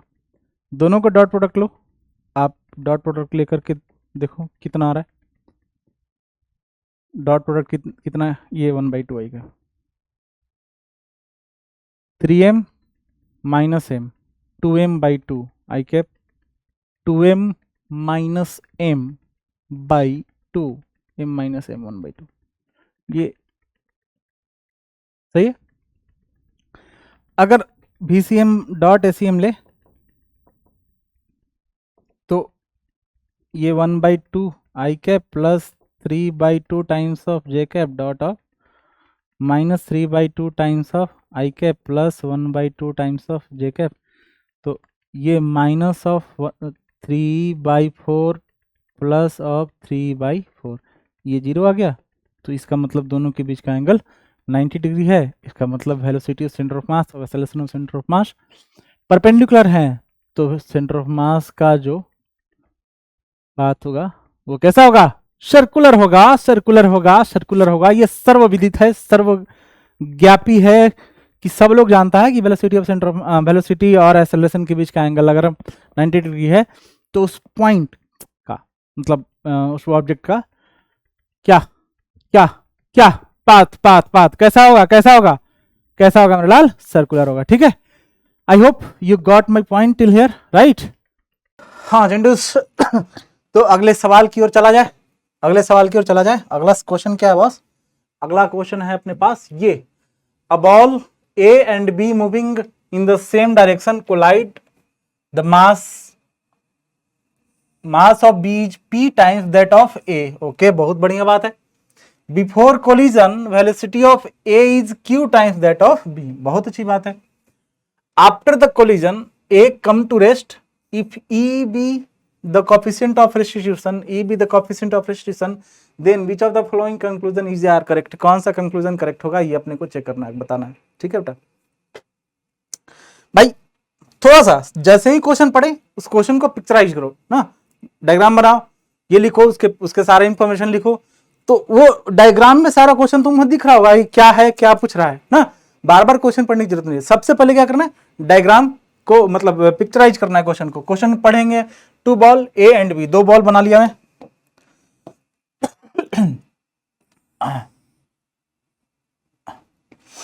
दो बॉल बना लिया, आ जाओ। This is the ball A and what, this is the ball B, right? ठीक है, इसको अपन ए वेलोसिटी से ये जो है थ्रो किया, हाँ अभी चल रहा है इस तरह से। ठीक है, ball B is P times that of A.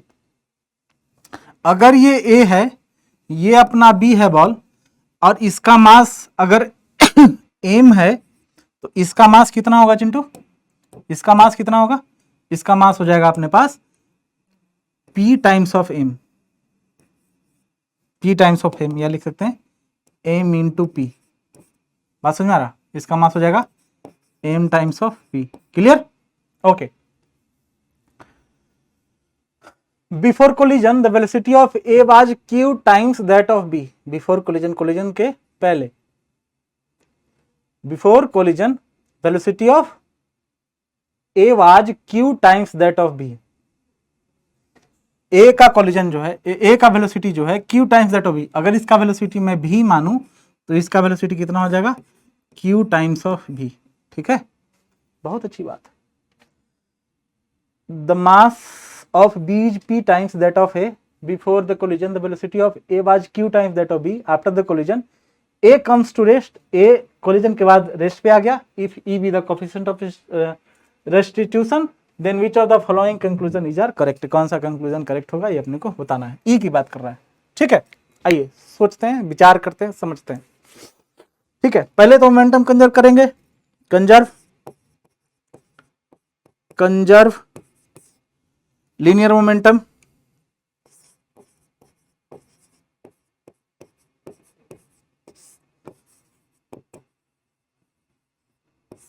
Linear momentum, ठीक है। कैसे कंजर्व करेंगे बेटा? भाई कैसे कंजर्व करते हैं? मोमेंटम कंजर्व करने के लिए मैं क्या बोल रहा हूं तुम्हारे सामने भाई, तुम्हें आता है यार। हाँ, इनिशियल मोमेंटम बता दो, M into Q times of भी प्लस एम पी इंटू भी, ये इनिशियल मोमेंटम है। टकराने के बाद ए इज ऑन रेस्ट, एक रेस्ट पे आ गया, ए रेस्ट पे आ गया मेरे भाई, ए रेस्ट पे आ गया तो बी का वेलोसिटी, बी का हमने वेलोसिटी मान लिया बी, बी का वेलोसिटी मान लिया भी, मास है एम टाइम्स ऑफ पी। तो momentum sorry for that, momentum कितना हो जाएगा, M times of P into V B. क्या ये बात समझ में आ रही है? क्या ये बात तुम्हें समझ में आ रही है? दिलो दिमाग में जा रही है, खून में घुसना चाहिए, खून में घुसना चाहिए, खून में घुसना चाहिए।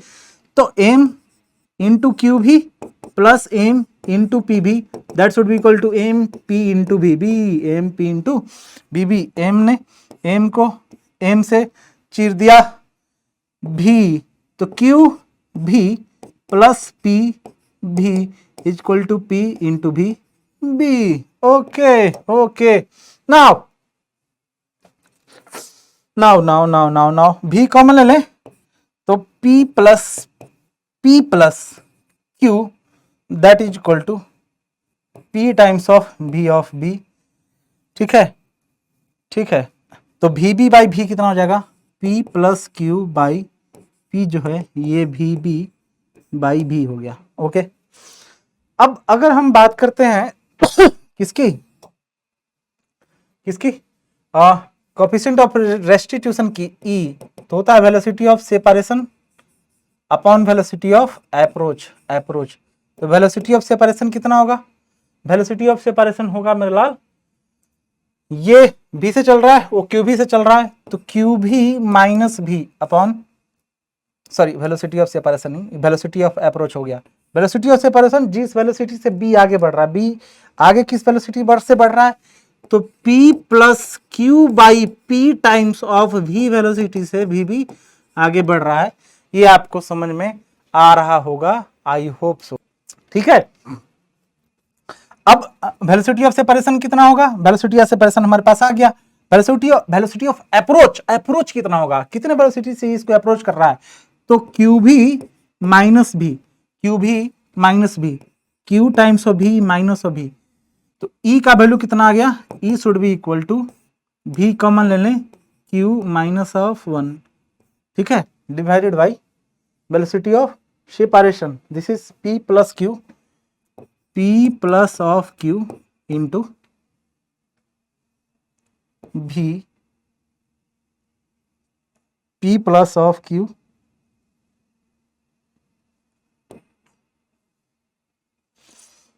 P plus of Q divided by P into भी, ये तो होगा। भी ने भी को चिर दिया, तो E का वैल्यू जो है P plus Q upon Q P minus of P के बराबर आएगा, Q P minus of P के बराबर आएगा। ठीक है,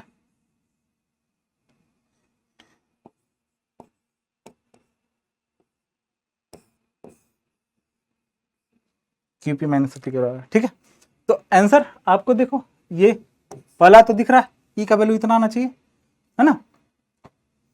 और अगर आप थोड़ा सा आइडिया लगाओ, E should always less than equal to 1, है ना, लेस देन 1 होता है, तो वो अगर आप उससे इक्वलिटी सॉल्व करोगे तो सी और डी दोनों आंसर आ जाएगा, सी और डी दोनों आंसर आ जाएगा। ठीक है, हाँ, इनइक्वालिटी सोल्व करना पड़ेगा आपको, बचपन में पढ़ रखे हो, बचपन में ना मतलब क्वाड्रेटिक पढ़ रहे हो, x1 minus x2, x1 minus 2 into x1 minus 1 is greater than 0, what is the suitable value of x, ये निकालना होता है ना, वही चीज करना है अभी। हाँ, तो जब सोल्व करोगे तो दोनों सी और डी दोनों आंसर मिलेगा, तो A C and D should be the right correct answer for this question. Got it my point?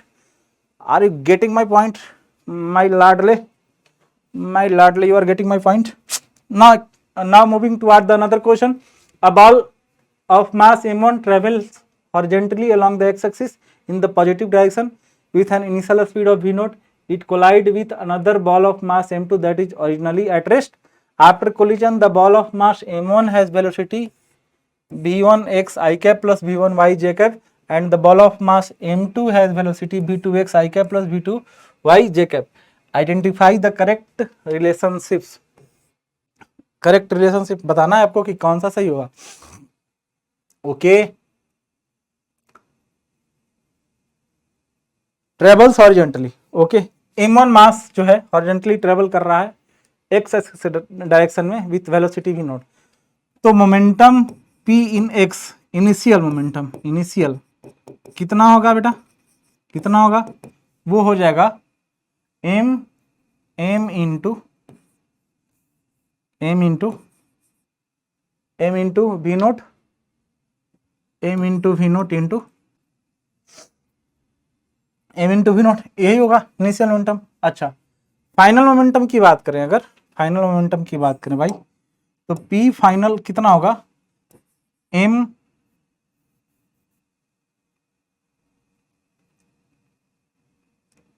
एक मास m1 है, दूसरा m2 है ना, m1 into v1 x plus m2 v2 x times I cap plus m1 v1 y plus m2 v2 y times J cap. ठीक है,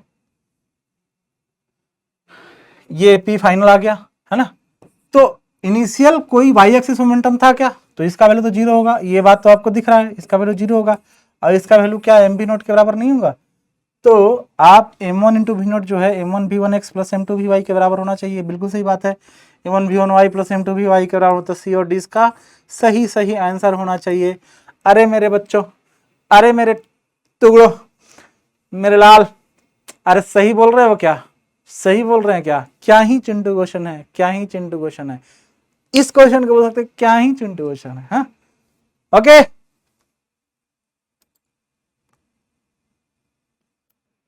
आगे बढ़ा जाए, अगला सवाल की ओर चले। अगला सवाल क्या बोल रहा है, a body of mass 10 kg at rest explodes into two fragments of mass 3 kg and 7 kg if the total kinetic energy of the two pieces after collision is 1680 joule, the magnitude of their relative velocity in meter per second after explosion is। Magnitude पूछ रहा है कि कितना होगा relative velocity after explosion, दोनों के relative velocity का magnitude क्या होगा, ये हमसे पूछा जा रहा है। ठीक है, एक एक्सप्लोजन के बाद एक ऑब्जेक्ट, एक बॉल जिसका मास 10 kg है, एक बॉम्ब जिसका मास 10 kg है, ये 3 kg और 7 kg में टूट जाता है, 7 kg में टूट जाता है, राइट, 3 kg और 7 kg में ब्रेक हो जाता है ना।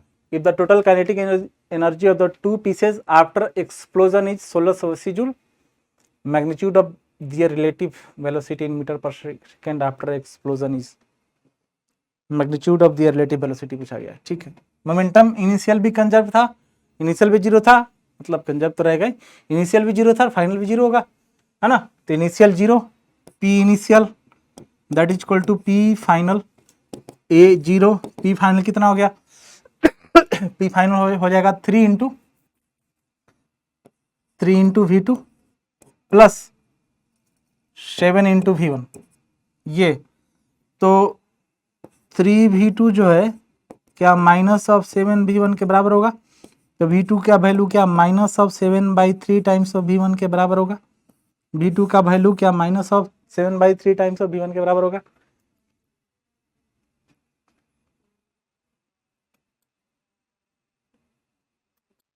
और total energy of the system कितना है 1680 जूल, तो भाई एनर्जी लिख लो ना, half m1 v1 square plus half m2 v2 square that is equal to 1680 times of joule.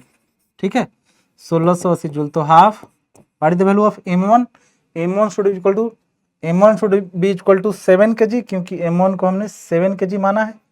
ठीक है, तो 7 इंटू v1 का square plus half 3 into v2 का square that is equal to 1680, है ना भाई साहब। v2 को हम -7/3 v1 लिख सकते हैं, तो 1/2 times of 7 times of v1 का square plus 1/2 times of 3 times of v2 should be equal to minus of 7/3 times of v1 का होल स्क्वायर, क्या 1680 के बराबर होगा, बिल्कुल होगा। This should be equal to 1/2 times of 7 into v1 का square plus 1/2 times of 3 into 49/9 times of v1 का square, क्या ये 1680 जूल के बराबर होगा। v1 स्क्वायर कॉमन ले लें, ये 9 3 जा 6, 7 भी 1 स्क्वायर बाई 2 और 49 भी 1 स्क्वायर बाई 6, तो 7 भी 1 square by 2 plus 49 by 6 times of V1 square, that should be equal to 680 joule. Clear है बात? क्लियर है बात? अगर एलसीएम 6 लिए हैं तो 7 3 जा 21 प्लस 49 70 बाई 6, तो इसको हम 70 बाई 6 टाइम्स ऑफ V1 का स्क्वायर जो है 680 जूल को लिख सकते हैं। और यहां से आप V1 जो है V1 square should be equal to 1680 गुने 6 बटा 70 के बराबर होगा। कट गया 7 दूनी 14, 7 चौके 28 और 24 गुने 6, तो V1 स्क्वायर का जो वैल्यू होगा 6 इंटू 4 इंटू 6, तो V1 इक्वल टू कितना हो जाएगा under root of 6 into 4 into 6, that is equal to 6 into 2, that is equal to 12 metre per second. ये V1 का वैल्यू आ गया भाई, V1 का वैल्यू आ गया 6 मीटर 12 मीटर पर सेकेंड। ठीक है, V1 का वैल्यू कितना आ गया 12 मीटर पर सेकेंड। ठीक है, V2 निकाल लेंगे। V2 इक्वल टू कितना होगा V2 that's equal to minus of 7 by 3 into 12, this is equal to 4, तो V2 इक्वल टू आ गया माइनस ऑफ 28। रिलेटिव वेलोसिटी की बात किया है तो माइनस 12 मतलब 28 इधर और 12 इधर, तो नेट वेलोसिटी रिलेटिव कितना हो गया, दोनों को ऐड करेंगे 40, तो आंसर कितना होगा A is the correct answer. I hope कि तुम्हें चीजें जो है पकड़ में आ रही होगी, समझ में आ रही होगी। हाँ, आप धीरे धीरे परिपक्व होते जा रहे हो और क्वेश्चन को सोल्व करने का एबिलिटी जो है तुम्हारा बढ़ता जा रहा है, हमें ऐसा विश्वास है। ठीक है, चलिए आगे चलते हैं, अगले सवाल की ओर चलें। अगला क्वेश्चन बोल रहा है टू मास और move on oscillation path has shown before the collision the object with mass 2m move with speed v making an angle theta is equal to sin inverse of 3/5 to the x axis while the object with mass m, एक मास 2m है बेटा, ये 2m है, एक मास m है, ये मास m है। ठीक है, वो जो है 3/2 v से चल रहा है, making an angle of phi equal to sine inverse of 4/5 with x axis. After the collision the object of mass 2m is observed to be moving to the right along the x-axis with a speed of 4v/5. There are no external force acting during the collision. The correct option इसमें से क्या होगा, ये अपन को check करना है, अपने को बताना है। कैसे बताएंगे, थोड़ा विचार करो यार, अरे थोड़ा विचार करो, स्क्रीन को पॉज करो, 2 मिनट टाइम लो, सोल्व करो, उसके बाद सॉल्यूशन की ओर बढ़ो, उसके बाद सॉल्यूशन की ओर देखो। मैं क्वेश्चन से हट जाता हूं, थोड़ा देर स्क्रीन पॉज करो, सोल्व करो। कर लिए, आ जाओ सोल्यूशन देखते हैं। ठीक है, सोल्यूशन देखते हैं, क्या क्या देख लें भाई। मोमेंटम, फाइनल मोमेंटम जो है y डायरेक्शन का, x डायरेक्शन का फाइनल मोमेंटम y का 0 है, x में जो है सो है ना, तो x में भी कंजर्व होगा मोमेंटम, y में भी कंजर्व होगा। फाइनल जब 0 है तो इनिशियल भी नेट मोमेंटम x डायरेक्शन में 0 होगा, x डायरेक्शन में मोमेंटम 0 होगा। इसका मतलब क्या हुआ कि भाई ये जो वेलोसिटी से चल रहा है मेरे लाल, ये जो वेलोसिटी चल रहा है, इस मोमेंटम का जो एक कंपोनेंट होगा, इस मोमेंटम का जो एक कंपोनेंट होगा, दोनों अपोजिट और इक्वल होंगे, दोनों अपोजिट और इक्वल होंगे। अगर 2m भी वेलोसिटी से चल रहा है तो इसका मोमेंटम कितना होगा 2m इंटू भी, 2m into 2 times of m into भी, ये थीटा है तो cos of theta, 2m into भी कॉस ऑफ थीटा, किस डायरेक्शन में, नीचे वाले डायरेक्शन में। ये बात समझ में आ, 2m भी इंटू कॉस ऑफ थीटा नीचे वाले डायरेक्शन में। ठीक है, ओके, बहुत अच्छी बात है, क्लियर। ठीक है, अच्छा ओके। और यही मोमेंटम का वैल्यू जो है m into 3/2 times of v cos of phi के बराबर होगा, कॉस ऑफ साइन ऑफ, ये साइन होगा रे बाबा, साइन होगा रे बाबा, साइन ऑफ थीटा होगा रे बाबा, साइन ऑफ थीटा होगा। ये क्या होगा बाबा, ये हो जाएगा साइन ऑफ फाई हो जाएगा बाबा, क्या हो जाएगा बेटा, साइन ऑफ फाइव हो जाएगा। ओके ओके, बहुत बढ़िया सर, बहुत अच्छी बात है, बहुत शानदार, बहुत अच्छे बहुत अच्छे। तो 2 भी साइन ऑफ थीटा, 2 भी sine of theta that is equal to 3/2 sine of five, 3/2 sine of five, है ना। 3/2 भी कहाँ, भी ने भी को चिर दिया। अब साइन फाइव का वैल्यू देखो, साइन फाइव का वैल्यू क्या है, साइन थीटा का वैल्यू दे रखा है, साइन थीटा का वैल्यू 3/5 है, साइन थीटा का वैल्यू तो 2 इंटू 3/5, ओके, और 3/2 इंटू साइन 5 4/5,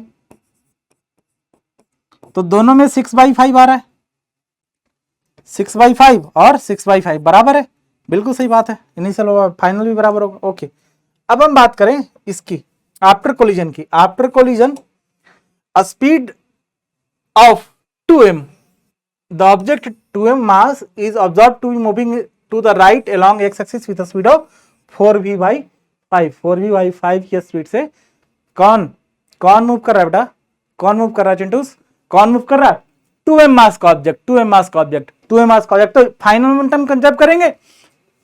अरे बोल भाई, फाइनल मोमेंटम कंजर्व करेंगे, फाइनल मोमेंटम कंजर्व कर ले। एक्स डायरेक्शन का इनिशियल कितना है मेरे भाई, तो 2 टाइम्स ऑफ m इंटू भी का कॉस कंपोनेंट, इंटू भी का कॉस कंपोनेंट, तो भी है ही cos of theta plus m into 2/3 times of 3/2 times of v, sorry for that, 3/2 times of v into 3/2 times of v into cos of five that is equal to, ये कितना होगा 2m into 4/5 V plus of m into what is the value of this, इसका value नहीं मालूम तो v' मान लेते हैं, चलेगा बिल्कुल चलेगा, क्यों नहीं चलेगा। तो 2m भी इंटू कॉस फाइव का वैल्यू, कॉस फाइव का वैल्यू, साइन थीटा का वैल्यू 3/5 है, तो कॉस थीटा का वैल्यू 4/5 हो जाएगा, 4/5 m into 3/2 into v into cos of five का वैल्यू कितना होगा, कॉस ऑफ फाइव का वैल्यू हो जाएगा 3/5, this is 3/5, that should be equal to 8 mv/5 plus mv dash, right. तो 8 mv/5 और 8 mv/5 it get cancel out, है ना, ये बच गया अपना mv 3/5 ना, ये 3/5, हाँ, तो 9 mv/10, 9 capital M into v/10 that is equal to m into v dash, m ने m को चिर दिया, तो v डैश का वैल्यू आ जाएगा 9/10, v डैश का वैल्यू कितना आ जाएगा 9/10 टाइम्स ऑफ v, नहीं समझा, 9/10 टाइम्स ऑफ v, ओके। दोनों का वेलोसिटी आ गया अपने पास, है ना, v2 भी आ गया, v1 भी आ गया, मतलब ये v2 v1 तो दिया हुआ, एक तो दिया होता, तो दिस इज 9v/10 आया अपने पास, है ना। अब चलते हैं ऑप्शन क्या दे रहा है ये अपने को विचार करते हैं, चलो आ जाओ। Velocity of mass m after the collision is 0, okay, बिल्कुल गलत है। The centre of mass is moving along x axis before the collision बिल्कुल सही है, क्योंकि नेट वेलोसिटी जो है सेंटर ऑफ मास का वेलोसिटी वाई डायरेक्शन में 0 था, है ना, ठीक है, तो वो तो सही है। Velocity of centre of mass of the collision is after collision is, centre of mass का वेलोसिटी निकालना है, वेलोसिटी सेंटर ऑफ मास, तो क्या लिखेंगे m1 v1 plus of m2 v2 upon m1 plus of m2, what is the value of m1 v1,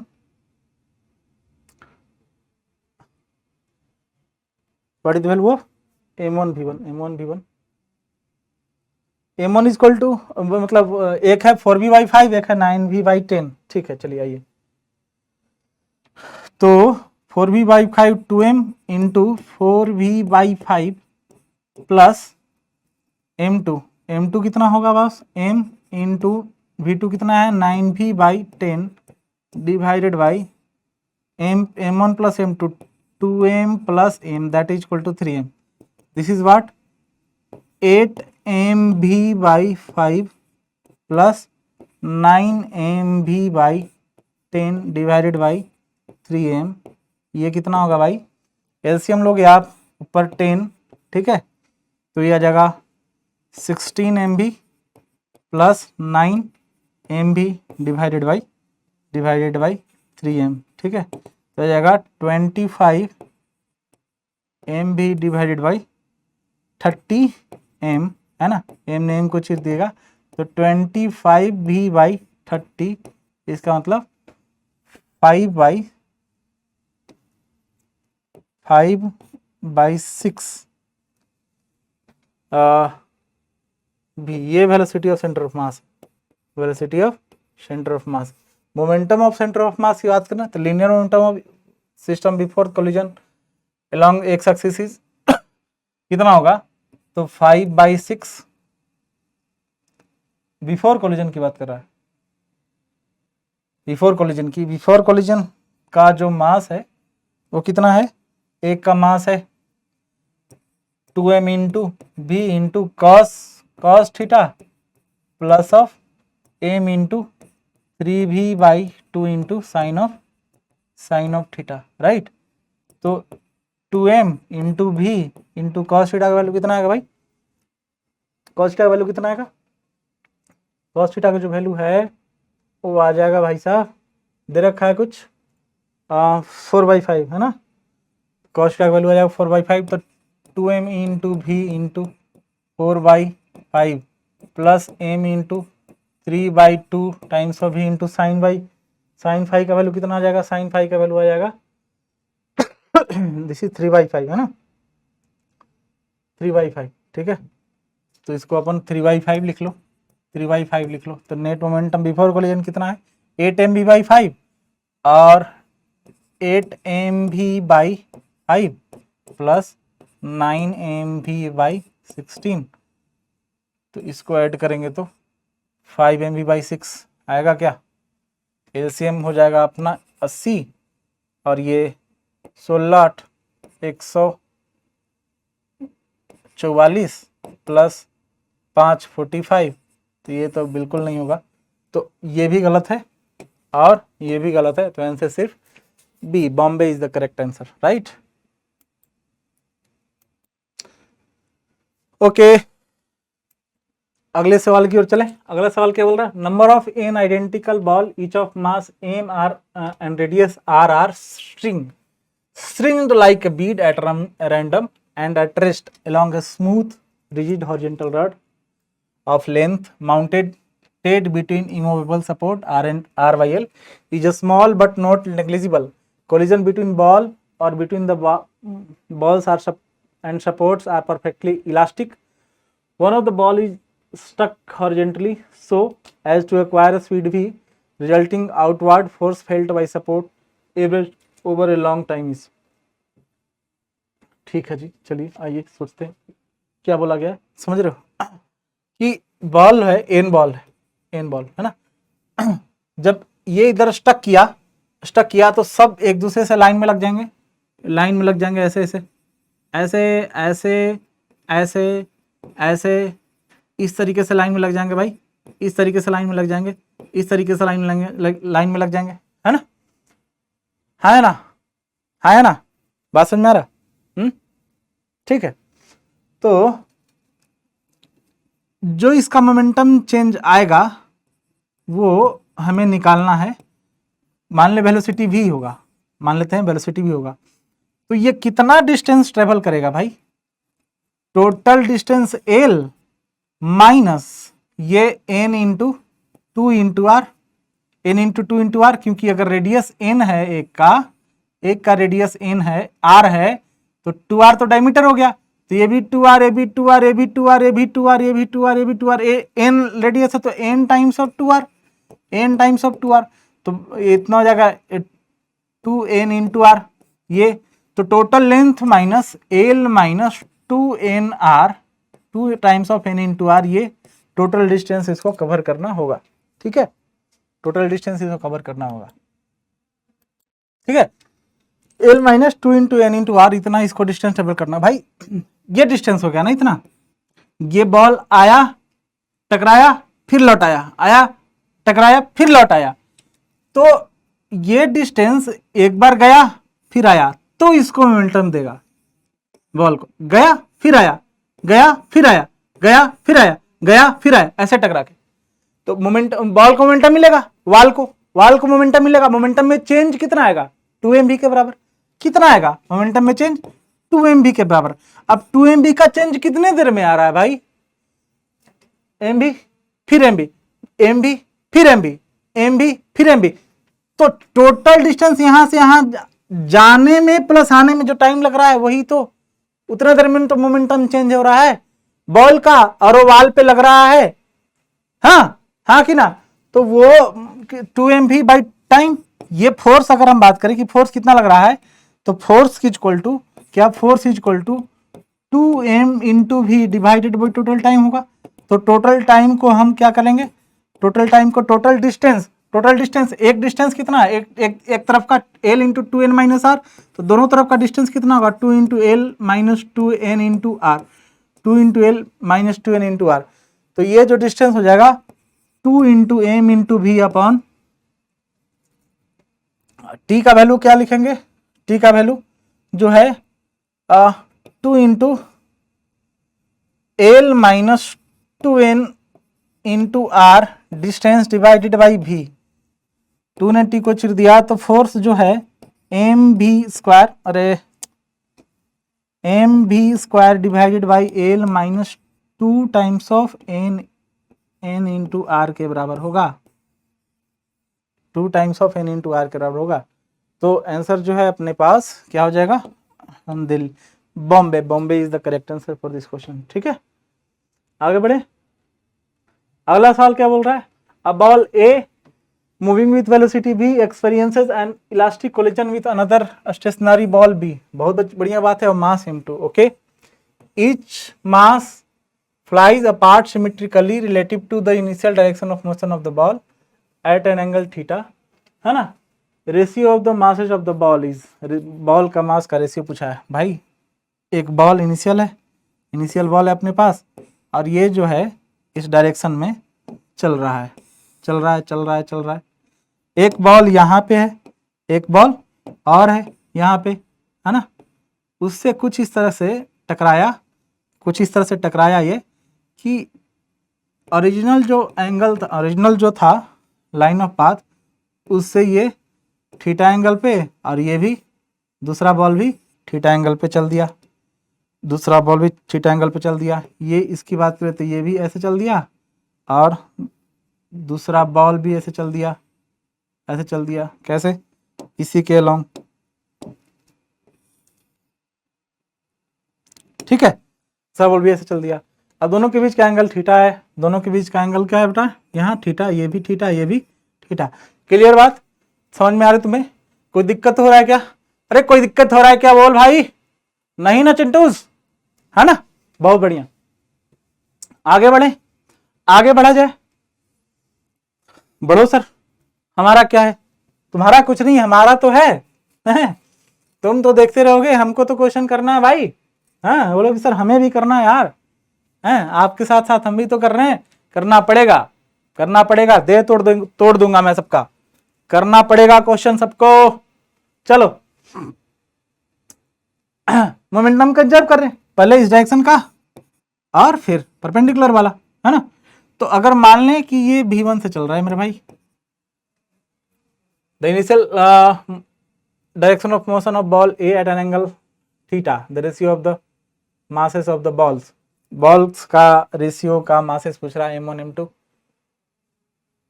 ठीक है। ये v1 से चल रहा है, मान लीजिए ये v2 से चल रहा है, तो यहां से आप ये कर सकते हैं कि m1 m2, ये m1 v1 sine theta, m1 v1 sine theta should be equal to m2 v2 sine of theta. ये बात तो समझ में आ रही है।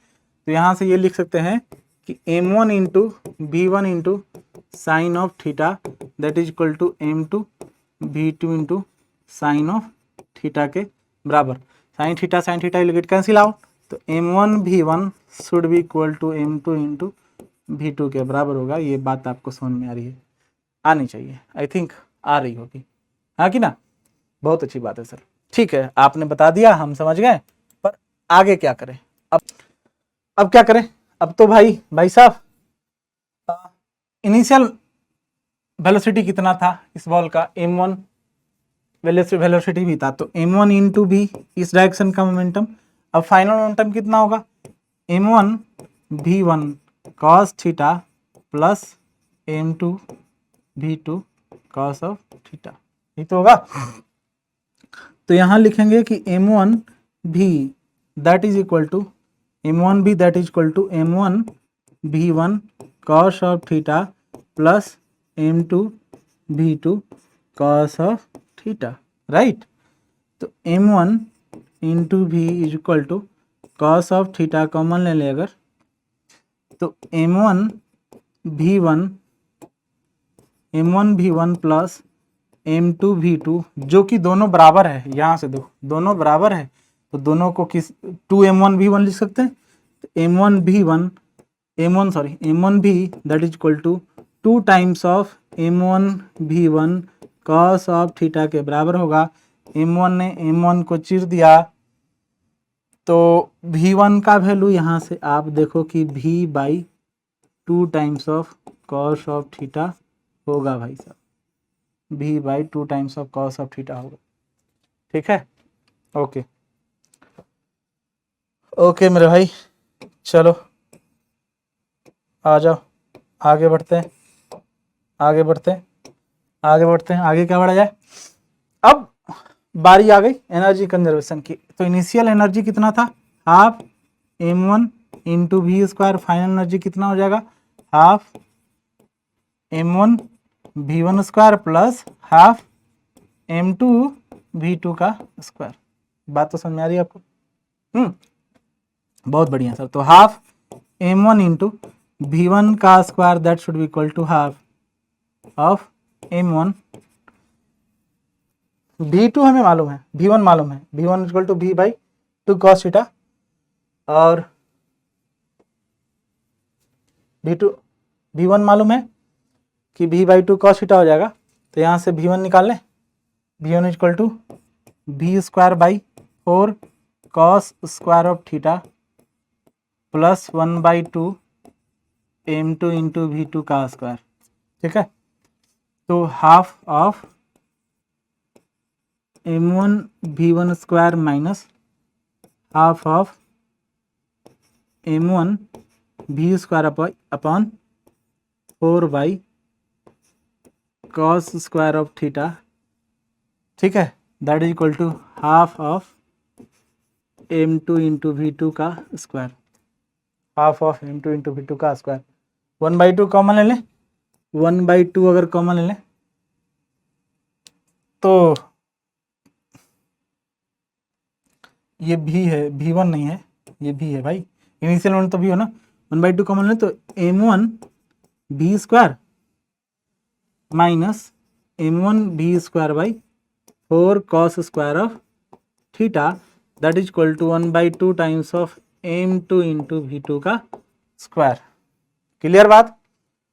इसके बाद कहाँ बढ़े, जगह ही नहीं बचा अपने पास, जगह ही नहीं बचा, ठीक है। 1/2 ने 1/2 को चीर दिया, m1 v1 स्क्वायर कॉमन ले लेंगे, अगर m1 इंटू v1 स्क्वायर अगर कॉमन ले लें बेटा तो आ जाएगा 4 times of cos square theta minus 1 upon 4 times of cos square of theta, ठीक है, that is equal to m2 v2 square, है ना। यहाँ आ जाए, इसको थोड़ा सा अलग से लिख लें, यहाँ पे क्या लिखें, ऐसे मैं थोड़ा सा कर दे रहा हूँ, m1 v1 square into 4 times of cos square of theta minus 1 upon 4 times of cos square of theta, हाँ, that is equal to what, that is equal to m2 v2 square, that is equal to m2 into v2 का square, ठीक है।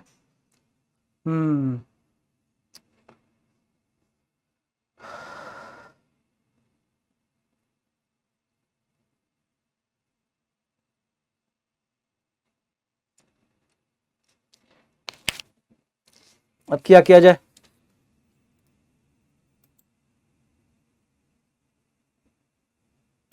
अगर यहां देखोगे थोड़ा सा तो ये, ओ सॉरी, V1 बाई V2 जो है ये M2 बाई M1 के बराबर है ना? तो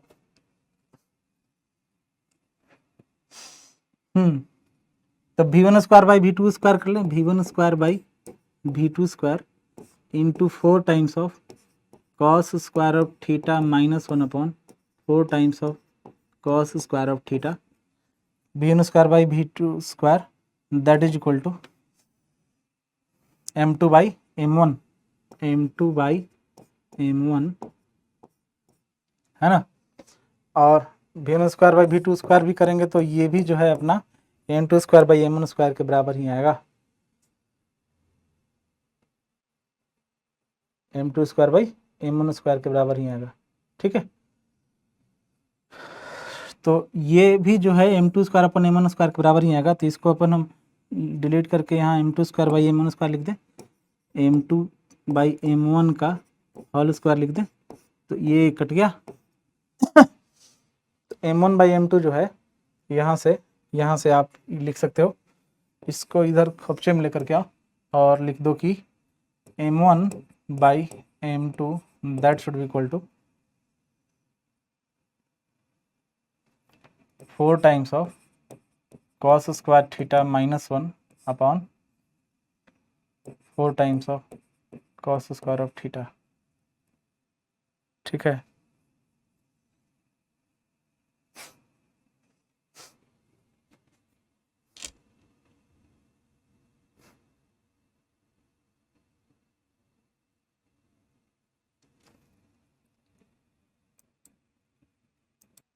कुछ तो गड़बड़ चल रहा है, कुछ तो गड़बड़ चल रहा है। इतना कॉम्प्लिकेटेड कैसे आ रहा है बॉस? फिर से फ्रेश पेज में वर्क एनर्जी यूज करना पड़ेगा क्या? चलो करते हैं ना, करते हैं। क्या होगा? Half of M1 into V square that is equal to half of M1 V1 का square plus half of M2 into V2 का स्क्वायर, राइट? तो half of M1 V square plus 1/2 M1 into V को मालूम है क्या होगा? V1 by V/2 cos of theta है का square plus half of M2 into V2। अब हम जानते हैं कि M1 V1 जो है M2 V2 के बराबर है, तो M1 into V1 by cos theta V/2 cos theta होगा ये। तो क्या ये M2 टाइम्स ऑफ V2 के बराबर होगा? तो M1 by M2 into V/2 cos theta, क्या ये V2 के बराबर होगा? तो यहाँ ये सेम चीज़ यहाँ यूज करेंगे, है ना? इसको डिलीट करें, ठीक है? तो यह आ जाएगा वो half of M1 into V square that is equal to, यहाँ पे इक्वल का साइन है, half of M1 into V square by 4 cos square of theta plus half of M2 into what is the value of V2 तो M1 by M2 का whole square into V square by V square divide by 4 times of cos square of theta, 4 times of cos square of theta, ये V2 आ गया। ठीक है, तो यहाँ से अगर सोल्व करेंगे तो half of M1 into V square that is equal to half of M1 V square by 4 cos square of theta plus half of M2 cut जाएगा तो M1 इंटू एक M2 कट गया तो M1 square by M2 into V square by 4 cos square of theta के बराबर होगा। ठीक है,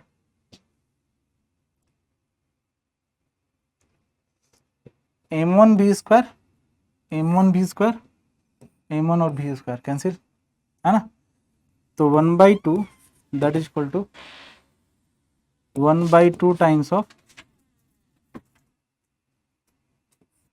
1/2 को भी कैंसिल कर दें, 1/2 को भी कैंसिल कर दें। ठीक है, तो यहाँ आ जाएगा 1 that is equal to 1/4 times of cos square of theta, है ना? Plus plus plus plus plus plus plus plus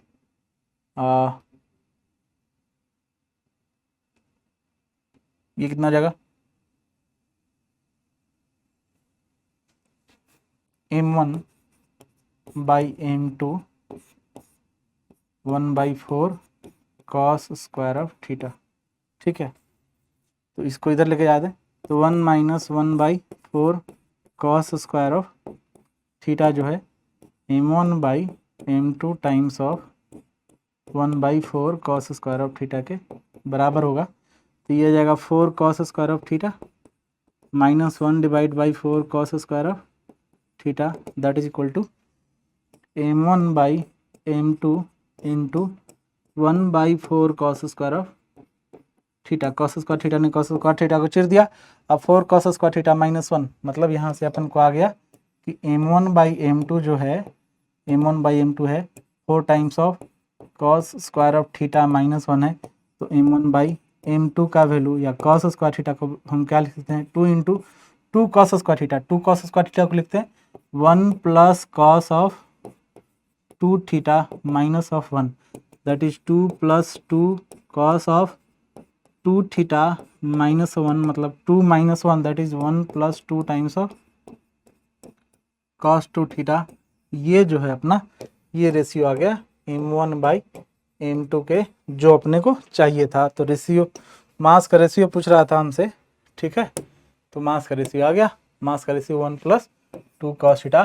तो सी इसका करेक्ट आंसर होगा। ठीक है, आई होप आपको ये सेशन थोड़ा मज़ेदार लगा होगा, है ना। लेंदी कैलकुलेशन था कुछ क्वेश्चन में, पार्टिकुलर क्वेश्चन में, बट हाँ वो आपको करना पड़ेगा, है ना, आपको जूझना पड़ेगा। मैंने जूझा, आपको भी जूझना पड़ेगा। ठीक है बेटा, क्वेश्चन करते रहिए। और अगला सेशन जो है अपन रोटेशन का रखेंगे, रोटेशन में तगड़े तरीके से क्वेश्चन करेंगे। तब तक NSEP का PYQ का रोटेशन का क्वेश्चन आप निपटा चुके होंगे, आप निपटा लीजिए ताकि आपको सॉल्यूशन ये आपको बिल्कुल अच्छे तरीके से मदद कर पाए। ओके, तब तक के लिए गुड बाय एंड शबा खैर, बाय बाय।